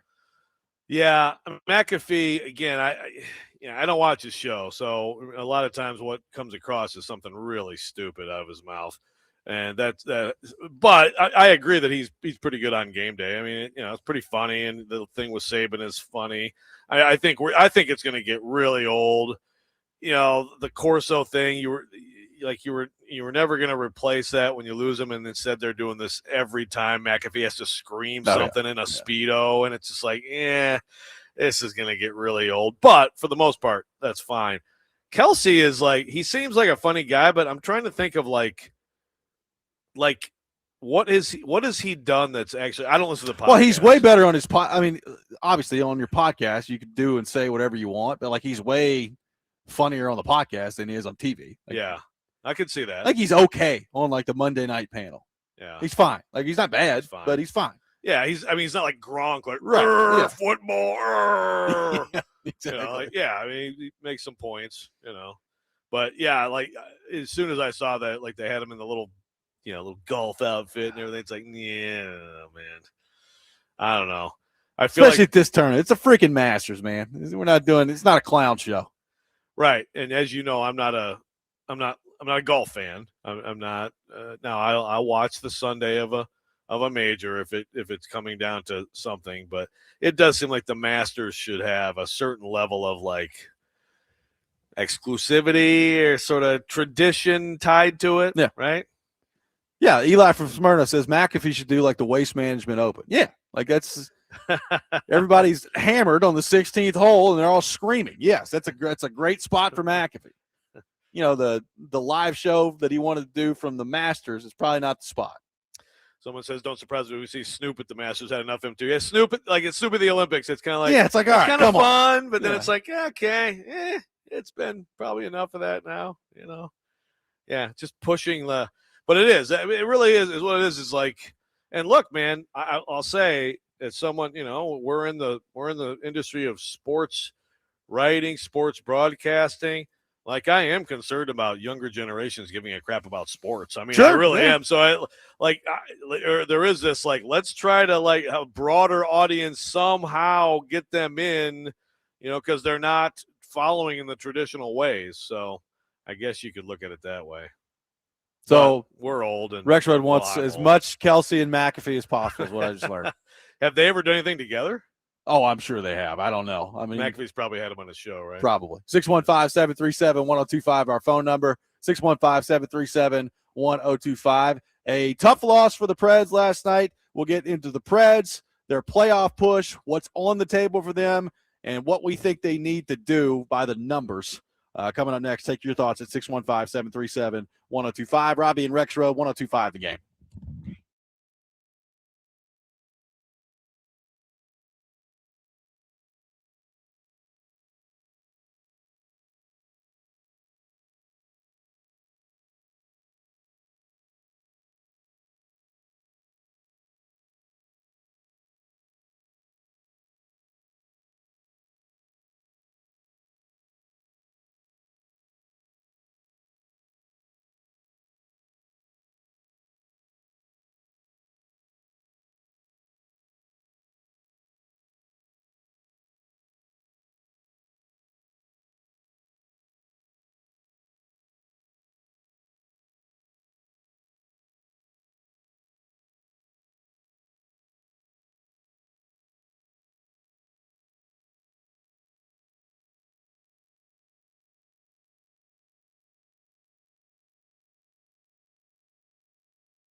Final hour, Robby and Rexrode, 102.5 The Game. Robby Stanley, Joe Rexrode, Ian Safar here with you on this Friday morning. We are presented by Green Ventures Landscaping, outdoor patios, landscaping design, lawn maintenance, and more. Visit them today at greenventureslandscaping.com. We'll have Terron Davenport with us later this hour at 8:45. He's normally with us at 8 o'clock. So he is traveling today. So 8:45 later this hour, we will have him with us. We will have weekend winners coming up at 8:30 on the program today. We're hanging out at 5 Iron Golf today out here at 202 21st Avenue South here in Midtown. If you want to win a free round at 5 Iron Golf, here's how you do it. Take a shot on one of our simulators, post it on social media, tag 5 Iron Golf Nashville. Best post of the morning wins a free simulator session on us. Show the team your post at the front desk to enter, and we're checking tags all day long on social media. So make sure that you're out here doing that. We're going to be out here all show long, all day long on 102.5 The Game, and every commercial break for the last hour plus. I have been over there putting. You have on been the green. working on your game. Still got it. Refining the skills. And the putter's heating up. They're getting it done right now. Putter is heating up out there. Tough loss for the Preds last night, 4-1 to the Utah Mammoth, which means not only did they lose, LA won last night, Winnipeg won yesterday. So the Predators are 1 point out of the second wild card spot. Utah clinched a playoff spot yesterday, by the way, and the Predators can no longer catch them for wild card 1. So it's going to be the second wild card or nothing for the Nashville Predators. They're 1 point out of the spot from LA. LA won yesterday against Vancouver. They have one game in hand. Now, LA plays Edmonton tomorrow to close out their homestand. So if you're the Predators, you need a combo of things. You need to win against Minnesota tomorrow, and you need Connor McDavid to go out there and just tear up the LA Kings, and he's on an absolute run right now. So that's not beyond the realm of possibility that he can go do that, but you need that to happen. You have 3 games left if you're the Predators. You're 1 point back of LA. Winnipeg is now right on your heels. They are 2 points behind you, and the Jets have one game in hand. So have to keep an eye on Winnipeg with how that goes as well, because right now, like if the Predators and the Jets end up tied in the standings, Winnipeg has one more regulation win than the Predators do. So they would win the tiebreaker there. If the Predators and the Kings end up tied in the standings, the Kings literally cannot catch the Predators on regulation wins. So you'd win that tiebreaker. You would lose the tiebreaker at the moment to the Jets. Yeah, they only like overtime games out there in LA. But yeah, it's look, I guess if you want to look at the entire season and say, hey, there were months, certainly weeks, but a couple months where it would have been laughable to think that they'd be coming home for this final homestand with a very real chance of getting to the postseason. It's worth keeping in mind here. You have meaningful hockey here in mid-April at Bridgestone Arena. And look, it's not even like Layman was saying earlier. It's like you have the trip that they had. If you knew that before the trip, you would have expected them to be in better position right now. But some of these teams that were flailing and opening the door for them have caught fire. These people are raising their level of play here as they're all trying to get in. So, I mean, it's an exciting race, even though last night was not a great performance but you said it, and there is a consistent type of team that bothers the Preds. And you said it. I heard Willie say it like this particular matchup is just a hard one for them. Then you take Yossi out, and it's like, yeah. I don't think either of their goalie choices last night really matters in that game. No, I mean, they didn't play great, and like you said, Yossi's out. That's a big loss. I mean, so now the question is he going to be back tomorrow? Like, is Yossi going to be able to play in tomorrow's game? Because if he is, that's a big deal. If he's not, that's a huge loss against a team that's very good in Minnesota. And you need Roman Josi. If Roman Josi can go tomorrow, you need Roman Josi in the game tomorrow. So that's kind of where it's at. So we'll see what happens on that front. I don't pretend to know as we sit here today on April the 10th, more than 24 hours before the game, whether or not he's going to play. But those type of injuries this time of year, with the stakes being what they were last night, my guess is he gave it every chance he could to get out there and play. And the fact that he couldn't do it, when the games are such a short turnaround, you immediately start to get worried about Saturday. It's like, well, if he couldn't play Thursday, is he going to be able to play, basically like 39 hours later? Like, is that going to be realistic? So we'll see what happens on that front. Bottom line is this. You got 3 games left at home. If you're asking me, you need to win all 3 of them. I don't know if the math necessarily says that, but you're 1 point back of the Kings. They've got a game in hand on you. They've got the Canucks and the Flames left on their schedule, right? They've got the Kraken, who have basically given up at this point on their schedule. Like, the Kings should win. They should win 3 of these games coming up. They should. Right. Now, we'll see if they do.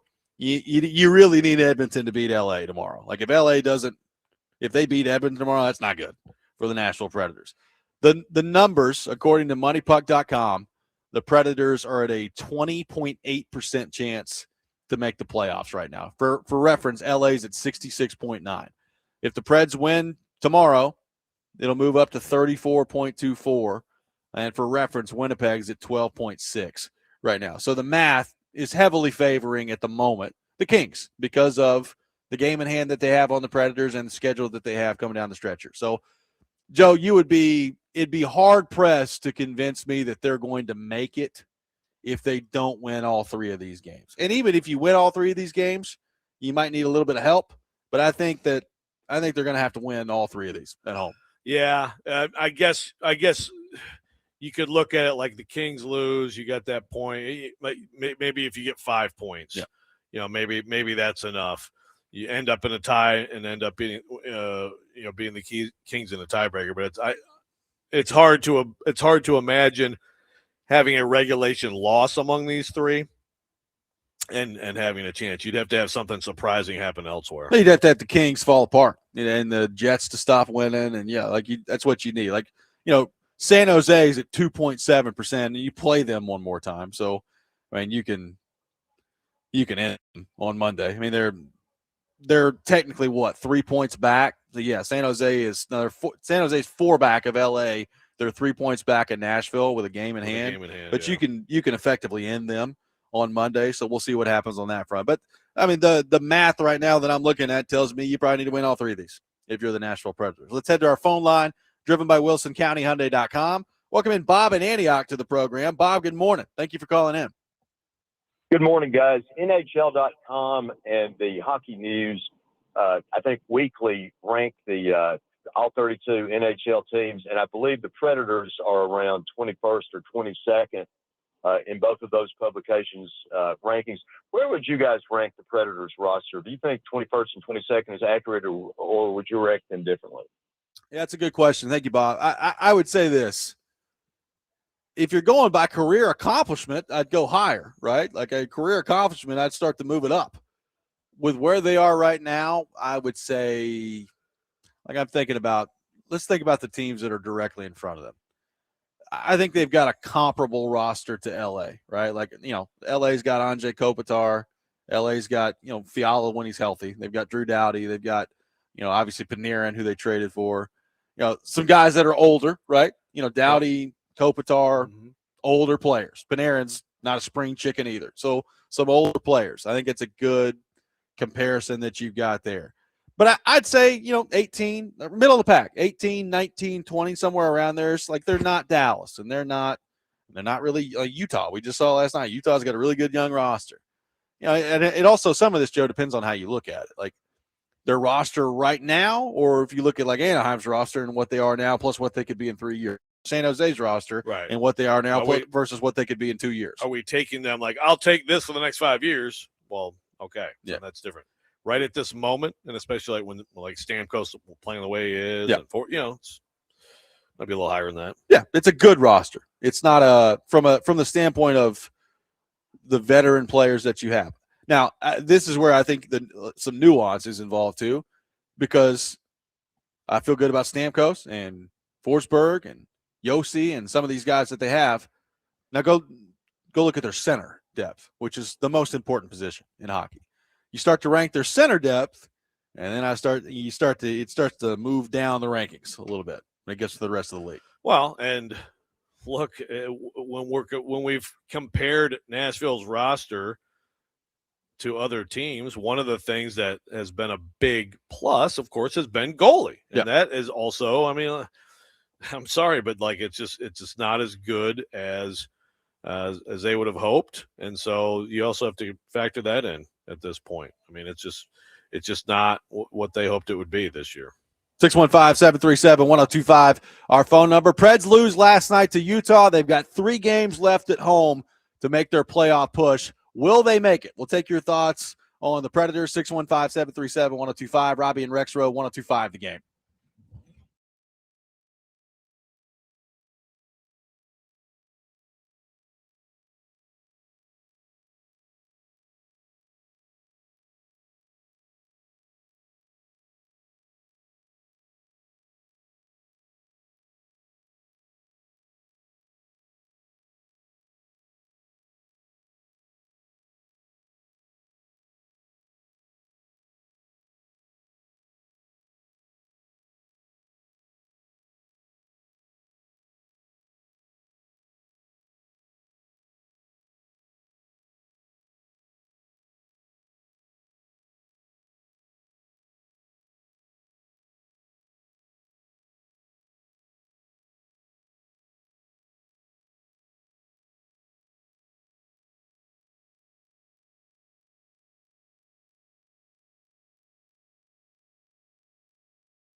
Today, Vanderbilt baseball taking on Oklahoma at Hawkins Field. First pitch at 6 o'clock. You can catch all the action on 102.5 The Game. Coverage presented by Gary Force Acura. Robbie Stanley, Joe Rexrode, Ian Safar here with you. I'm going to be honest with you. I got a tough time concentrating right now. They're firing up a golf simulator for me over there. Yeah. And I just want to go play. St. Andrews. Yeah. You're going to get to go shoot at St. Andrews. That's pretty exciting, man. That's very exciting. Is that it right there? Right? Is that what I don't know. I can't really tell. But, yeah, it looks like it. Yeah. So, very excited. Too much sunshine, though. They Let's need cloud cover. make it a little bit more. Yeah, make it a little cloudier in there. Let's see what happens. Preds lost last night. Taking your thoughts on the Predators. You had a question of clarification that you wanted to get to on the TV deal front. Yeah, so I want to make sure I get the name. David Murfreesboro, who lives in Sevierville. Sevierville? Sevierville. God dang it. He's asking if he can watch the Sevierville. Sevierville. Yep. Sevierville. Asking if he can watch the Preds. Layman's short answer from Steve Layman. I reach out to him is yes. Now there's still negotiations going on and stuff, and also with that in mind, there is, I think there may be different parts of the state that have it and don't. We'll see, but the streaming app will be definitely there for you. So basically, short answer from Layman is a yes on that. Okay, which is good. Good to know. Look, the TV part of this, the more you can get eyeballs on your product, the better off that's going to be long term, right? Like when you have people, and Layman's not alone. Like we've heard from people on the text line, and I hear from people all the time that are like, I either couldn't find the Predators game last night, or I went and turned the FanDuel app on and it didn't work. Yeah, it's like, well, neither one of those are good outcomes, right? No. Like it's kind of like, that's got to get fixed. And a large part of why I am where I am today in this chair is because I grew up watching Nashville Predators hockey and was basically taught the game by Pete Weber and Terry Crisp, right? Yeah. That's a large part of why I'm sitting here today.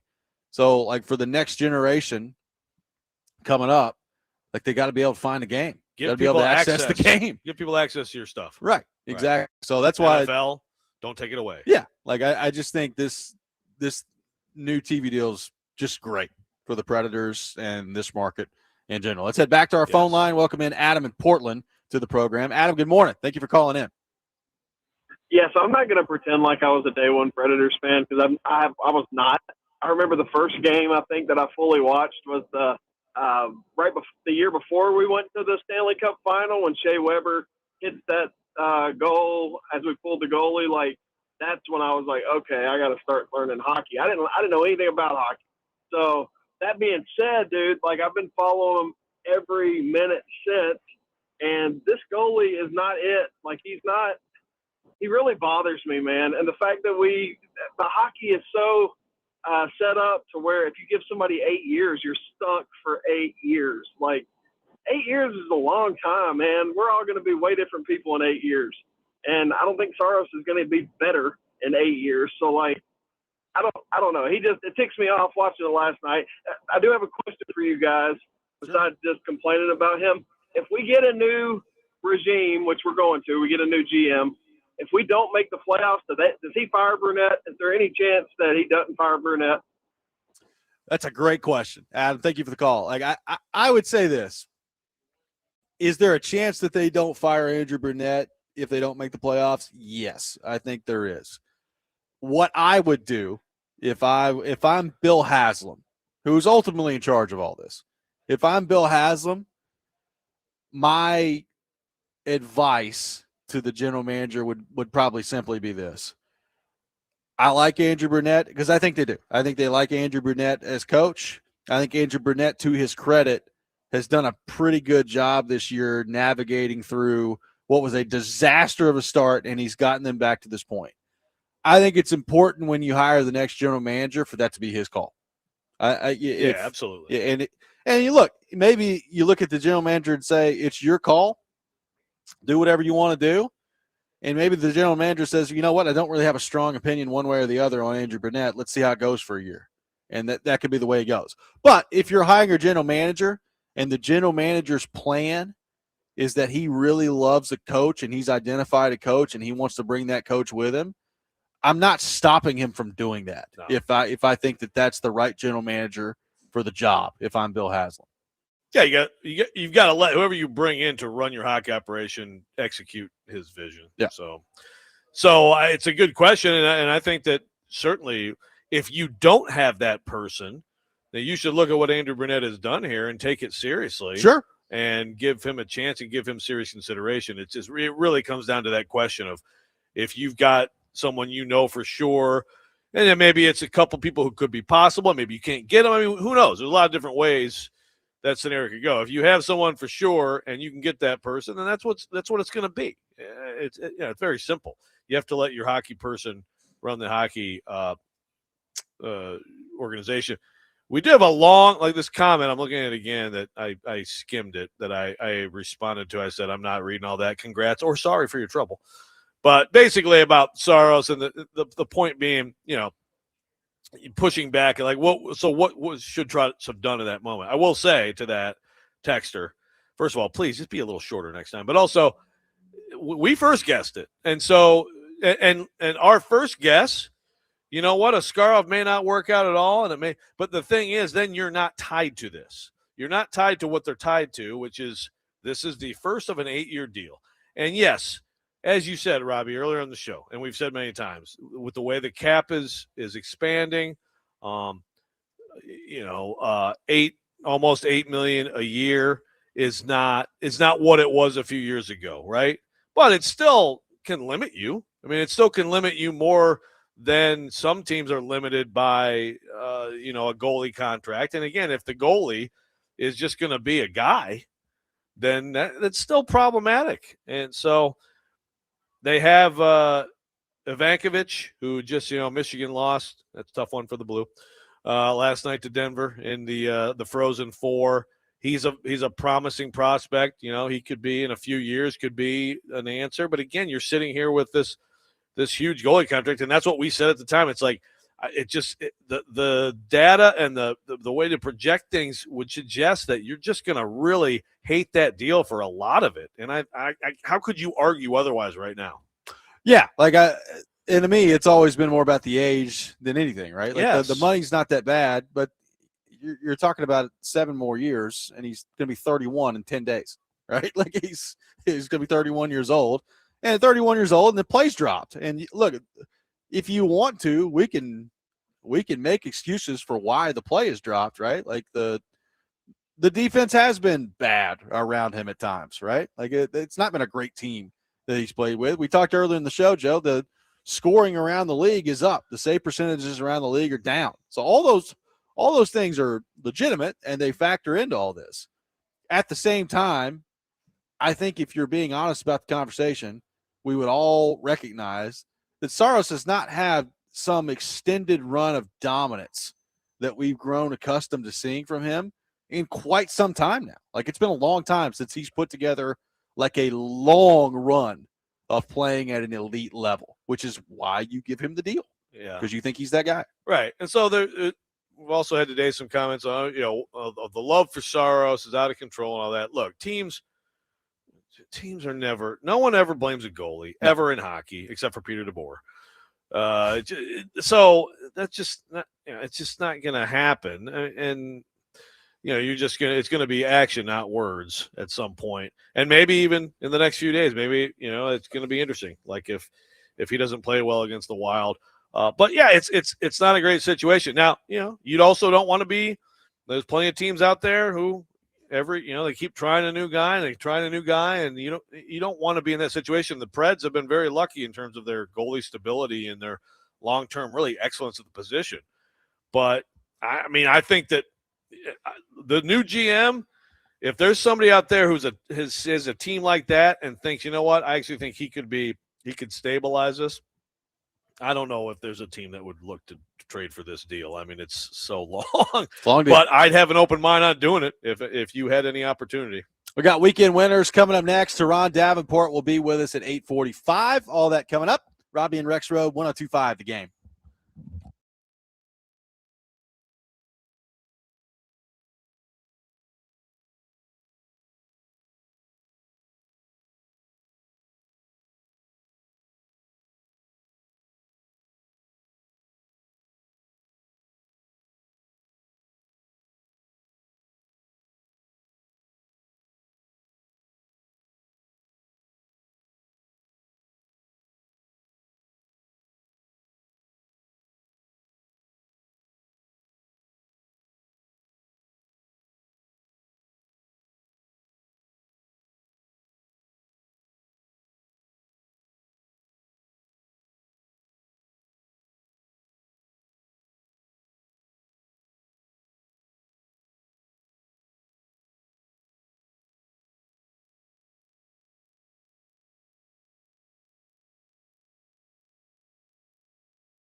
It's time to pick some winners. We hope. Robby and Rexrode have weekend winners for you. Now on ESPN 102.5 The Game and the Game Nashville app. It is time for weekend winners here on the program. A standings update in the competition. Boo. A big week for me last week. 5-1 with my lock. Dang. Ian Safar 3-3 got his lock. Joe Rexrode 2-4 did not get his lock. Which bring the overall standings. 22-20 myself. 4-3 on my locks. 26 points in first place. Joe Rexrode 21-21. 3-4 on his locks. 24 points. Ian Safar, 18-24 overall, 6-1 on his locks, Dang. which puts him at 24 points as well. This so is close. A close competition as weekend winners continues to march on. We begin with the Nashville Predators taking on the Minnesota Wild tomorrow at Bridgestone Arena. A nice matinee game. 4 o'clock coming up tomorrow. We'll go straight up here. I'm in first place, so I will go first. Give me the Minnesota Wild.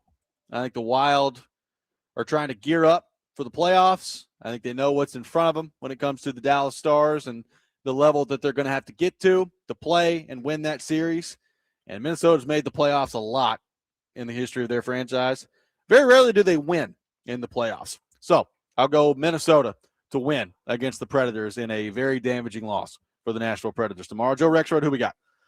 Well, Hater, I am going to take the Preds because I think that their season's on the line. And, you know, the Wild, they just basically got told you're going to be the 3. You're going to be playing Dallas, obviously, but you're going to be the road team. And I think the Preds just have a lot more incentive. They've actually, you know, they've been playing well overall. They've got this big opportunity. I think they're going to respond. It's our Preds and Wild coming up tomorrow. I'm going to take the Wild. Unfortunately. No faith for me and I. WHTR over here. My goodness. Well, we're going right back to the Preds. Right back to the Preds. They play Monday against the San Jose Sharks, a team that they have beaten 15 times in a row. Joe Rexrode, you're up first in that one. I'm going Preds again. Give me the Preds all day. Preds, Preds, Preds.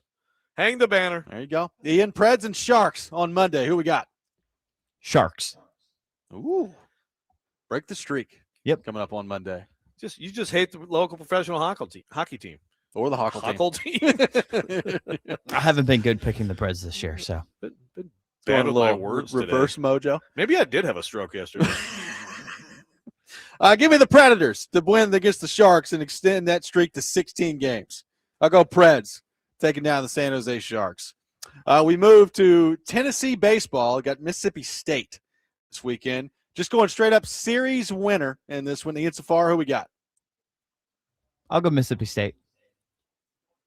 Wow, Ian's just full of local hate this weekend. Not much of thought other than that. I'll just pick against all our local teams. Thanks. I, too, am going to go with Mississippi State. Joe Rexrode, are you going to make it the clean sweep, or are you taking the local team? I mean, now I feel like I should take the Vols. I was going to go with Mississippi State, but it's like I just can't, you know. Yeah, I'll stick with that. No faith in baseball. I'm sorry. Good grief. Tony V, man. We're missing you, Tony V. Yeah. We move to the individual portion of the program. I'll start on this one. It's a huge line in this joke of a league that's the NBA, but I'm taking it anyway. Give me the Miami Heat minus 18 against the Washington Wizards. An 18-point line in a professional basketball game. Give me the Miami Heat minus the 18 against the Wizards. Joe Rexrode, your first individual selection. I'm going to go NHL first. And with those Canucks, we're waiting. Are the Canucks going to beat anybody? Are the Canucks going to rise up and stun someone? They're at San Jose. San Jose fighting for their life.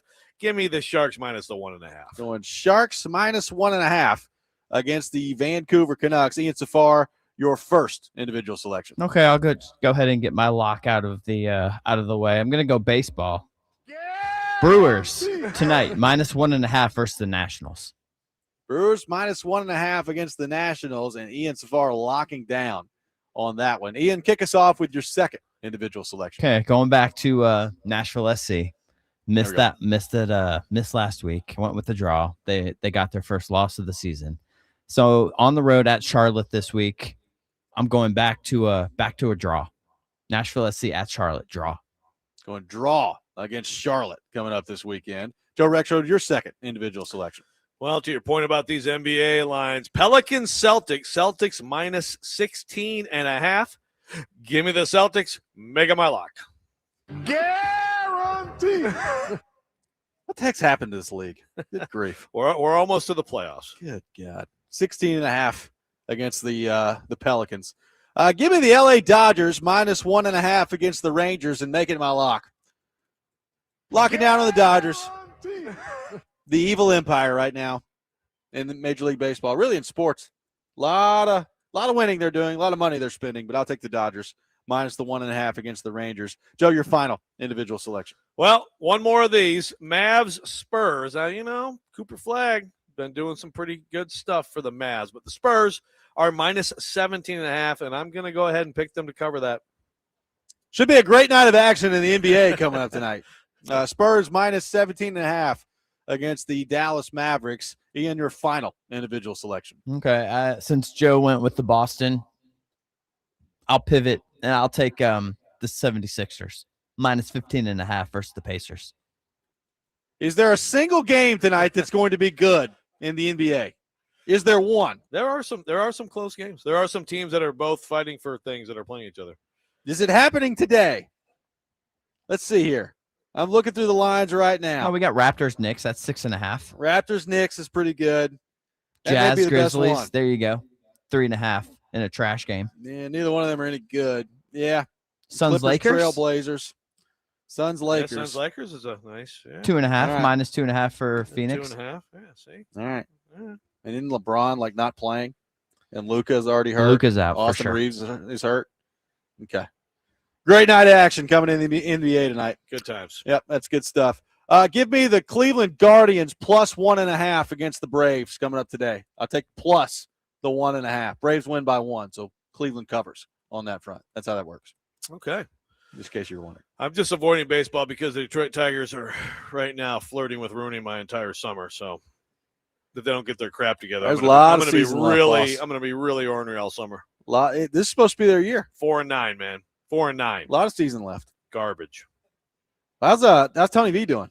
I haven't looked at the standings lately. Let's see. I know they were winning some games. He doesn't like the ball boy. Yeah, he does not.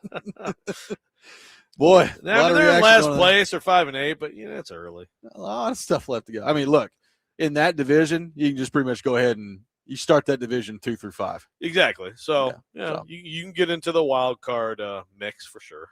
There you go. That's about all you got. Busy night coming up tonight in the National Basketball Association. This is Weekend Winners. You can check it out every Friday morning at 8:30 here on the program. We'll continue to take your thoughts at 615-737-1025, our phone number, 615-737-1025.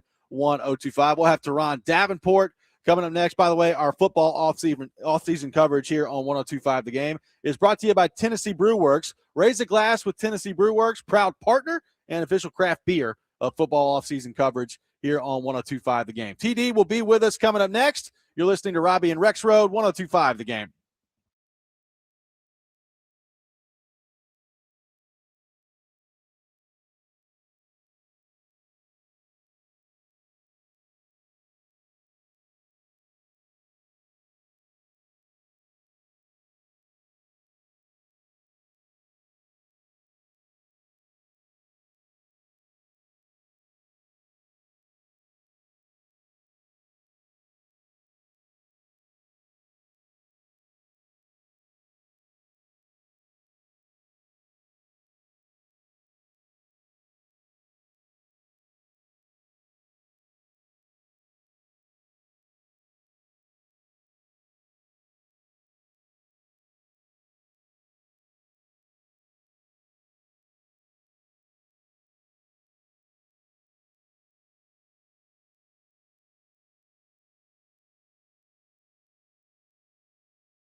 ESPN's Terron Davenport, Talking Titans, now on Robby and Rexrode on ESPN, 102.5 The Game, and the Game Nashville app.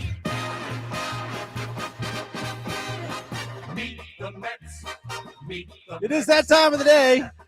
We head to our phone line, driven by WilsonCountyHyundai.com. Welcome in our man, Terron Davenport, to the program, whose dedication to the program today needs to be admired and recognized. TD, good morning. How are you? Hey, good morning, fellas. How are you? I'm great, man. He's on his way to watch the New York Mets play some baseball and was still gracious enough to come on our show this morning. TD, I can't tell you how much we appreciate it. Oh, man, no problem. You know, it happened to work out to where the flight was landing at 8:40, Central Time, and I'm in the airport now. But we got here a little bit earlier, so I was able to find some place a little more quiet, and I'm about to get on the train to Jackson Heights and have some fun before the game. LaGuardia, I assume. What's that? Oh, yeah, LaGuardia, for sure. I always fly into LaGuardia. It's an easy, quick flight, real quick access to everything you need, man. You get on the shuttle, the link, the Q70, take you right to Jackson Heights, and then you catch the 7 into the city. Anywhere you want to go, it's right there. So, TD, I heard you talking earlier this week about Sonny Styles and the fit that he would be for the Titans defense. And I'm just curious, as you evaluate him as a prospect and knowing what you know about Robert Saleh, how do you think Saleh would use him? What really stands out to you about that potential if that's where the Titans decide to go at number 4? Yeah, what stands out is just the importance of that position itself to Robert Saleh's defense, the middle linebacker. And you look at Sonny Styles, he's a former safety, so he does have the coverage skills. He's tall. He's a guy that is long also. And so it makes it harder for quarterbacks to, throw the ball to the middle of the field, whether it's him tracking the ball or him, just jumping up and just being able to clog the passing lane. So you have that, his ability to blitz, his ability to, play against the run, the way he tackles. All those things are ways that Robert Saleh will use him. And if you look at just, like I said, that middle of the field, the hash mark, being able to roam that area, quickly and close on anything, that's the main thing that stands out. And it allows you to bump Cedric Graves. You want to put him at Will, you could do that. You can put him at Sam. And you can put Cody Barton at one of those, too. In my opinion, Barton would be more of a Will, but that's how you work it up.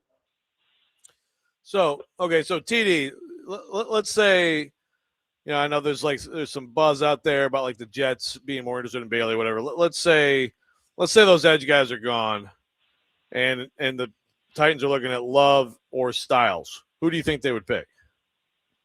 That's a really good question. It's a really, really good question. Man, I think, that's a tough one. I think it will probably be Styles. Wow. But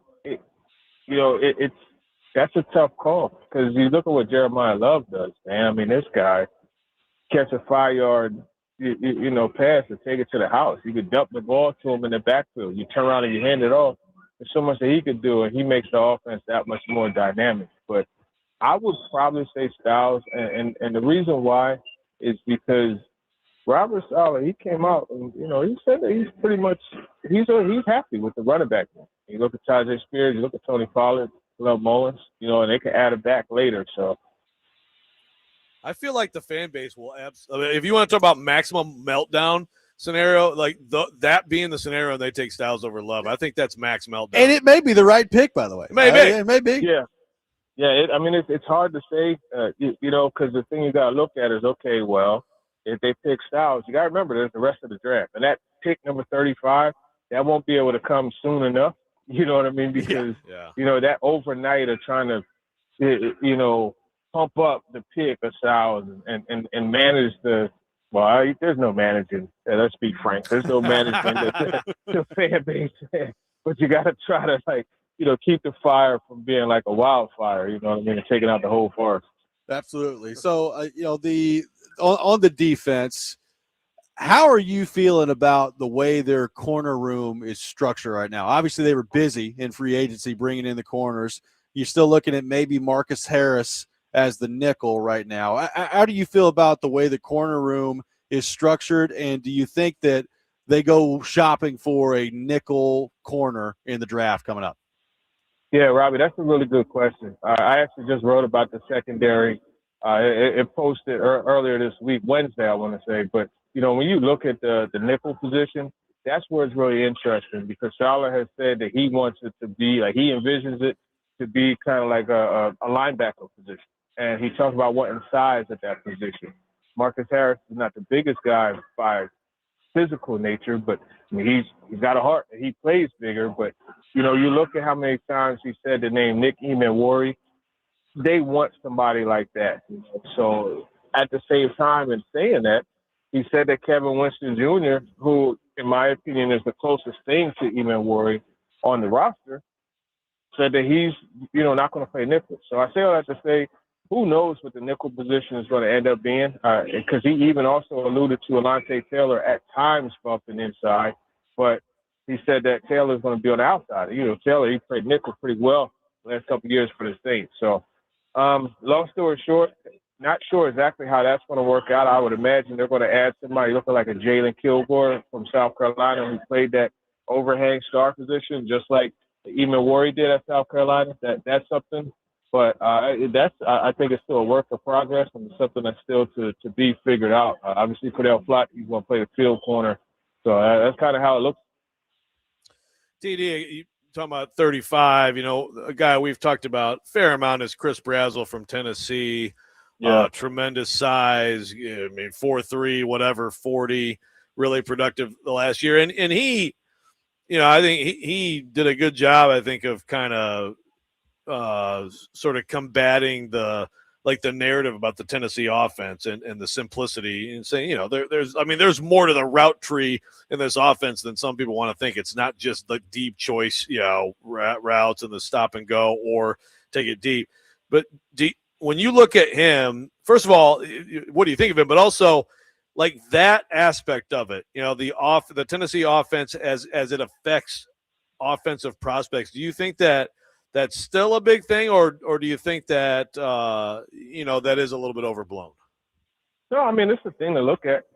You never evaluate the helmet, so to speak. You evaluate the prospect. But I mean, the fact of the matter is, a lot of the routes that they run are very simplistic, and questions about route running is something that we've seen. All the way to Jalen Hyde, all the way back to Justin Hunter, frankly. And obviously, we're talking about different regimes, but that's. Seems like it's going to be a stigma that's with them. But I do like what he said about, wanting to run more slants, wanting to show that he can run routes. I do really like what Brazzell does, as an X receiver, man. You just put him out there on the ball. When you're an X, you're on the line. So I asked him about that thirst and taking press coverage personally. I always love to ask receivers that question. And, he said it's absolutely a personal issue because he feels like the quarterback needs to be able to look over there, see one-on-one, and know that he's going to throw him the football and it's going to be successful. So you like those things. Words only mean so much. But I think he is a legit prospect and a guy that should be under heavy consideration at 35. Well, TD, I hope you have a great time today, my man. Appreciate so much you taking time to be with us this morning, and we will talk to you next week. Yeah, for sure, man. Appreciate you guys, and go Mets. I get to stay in person today.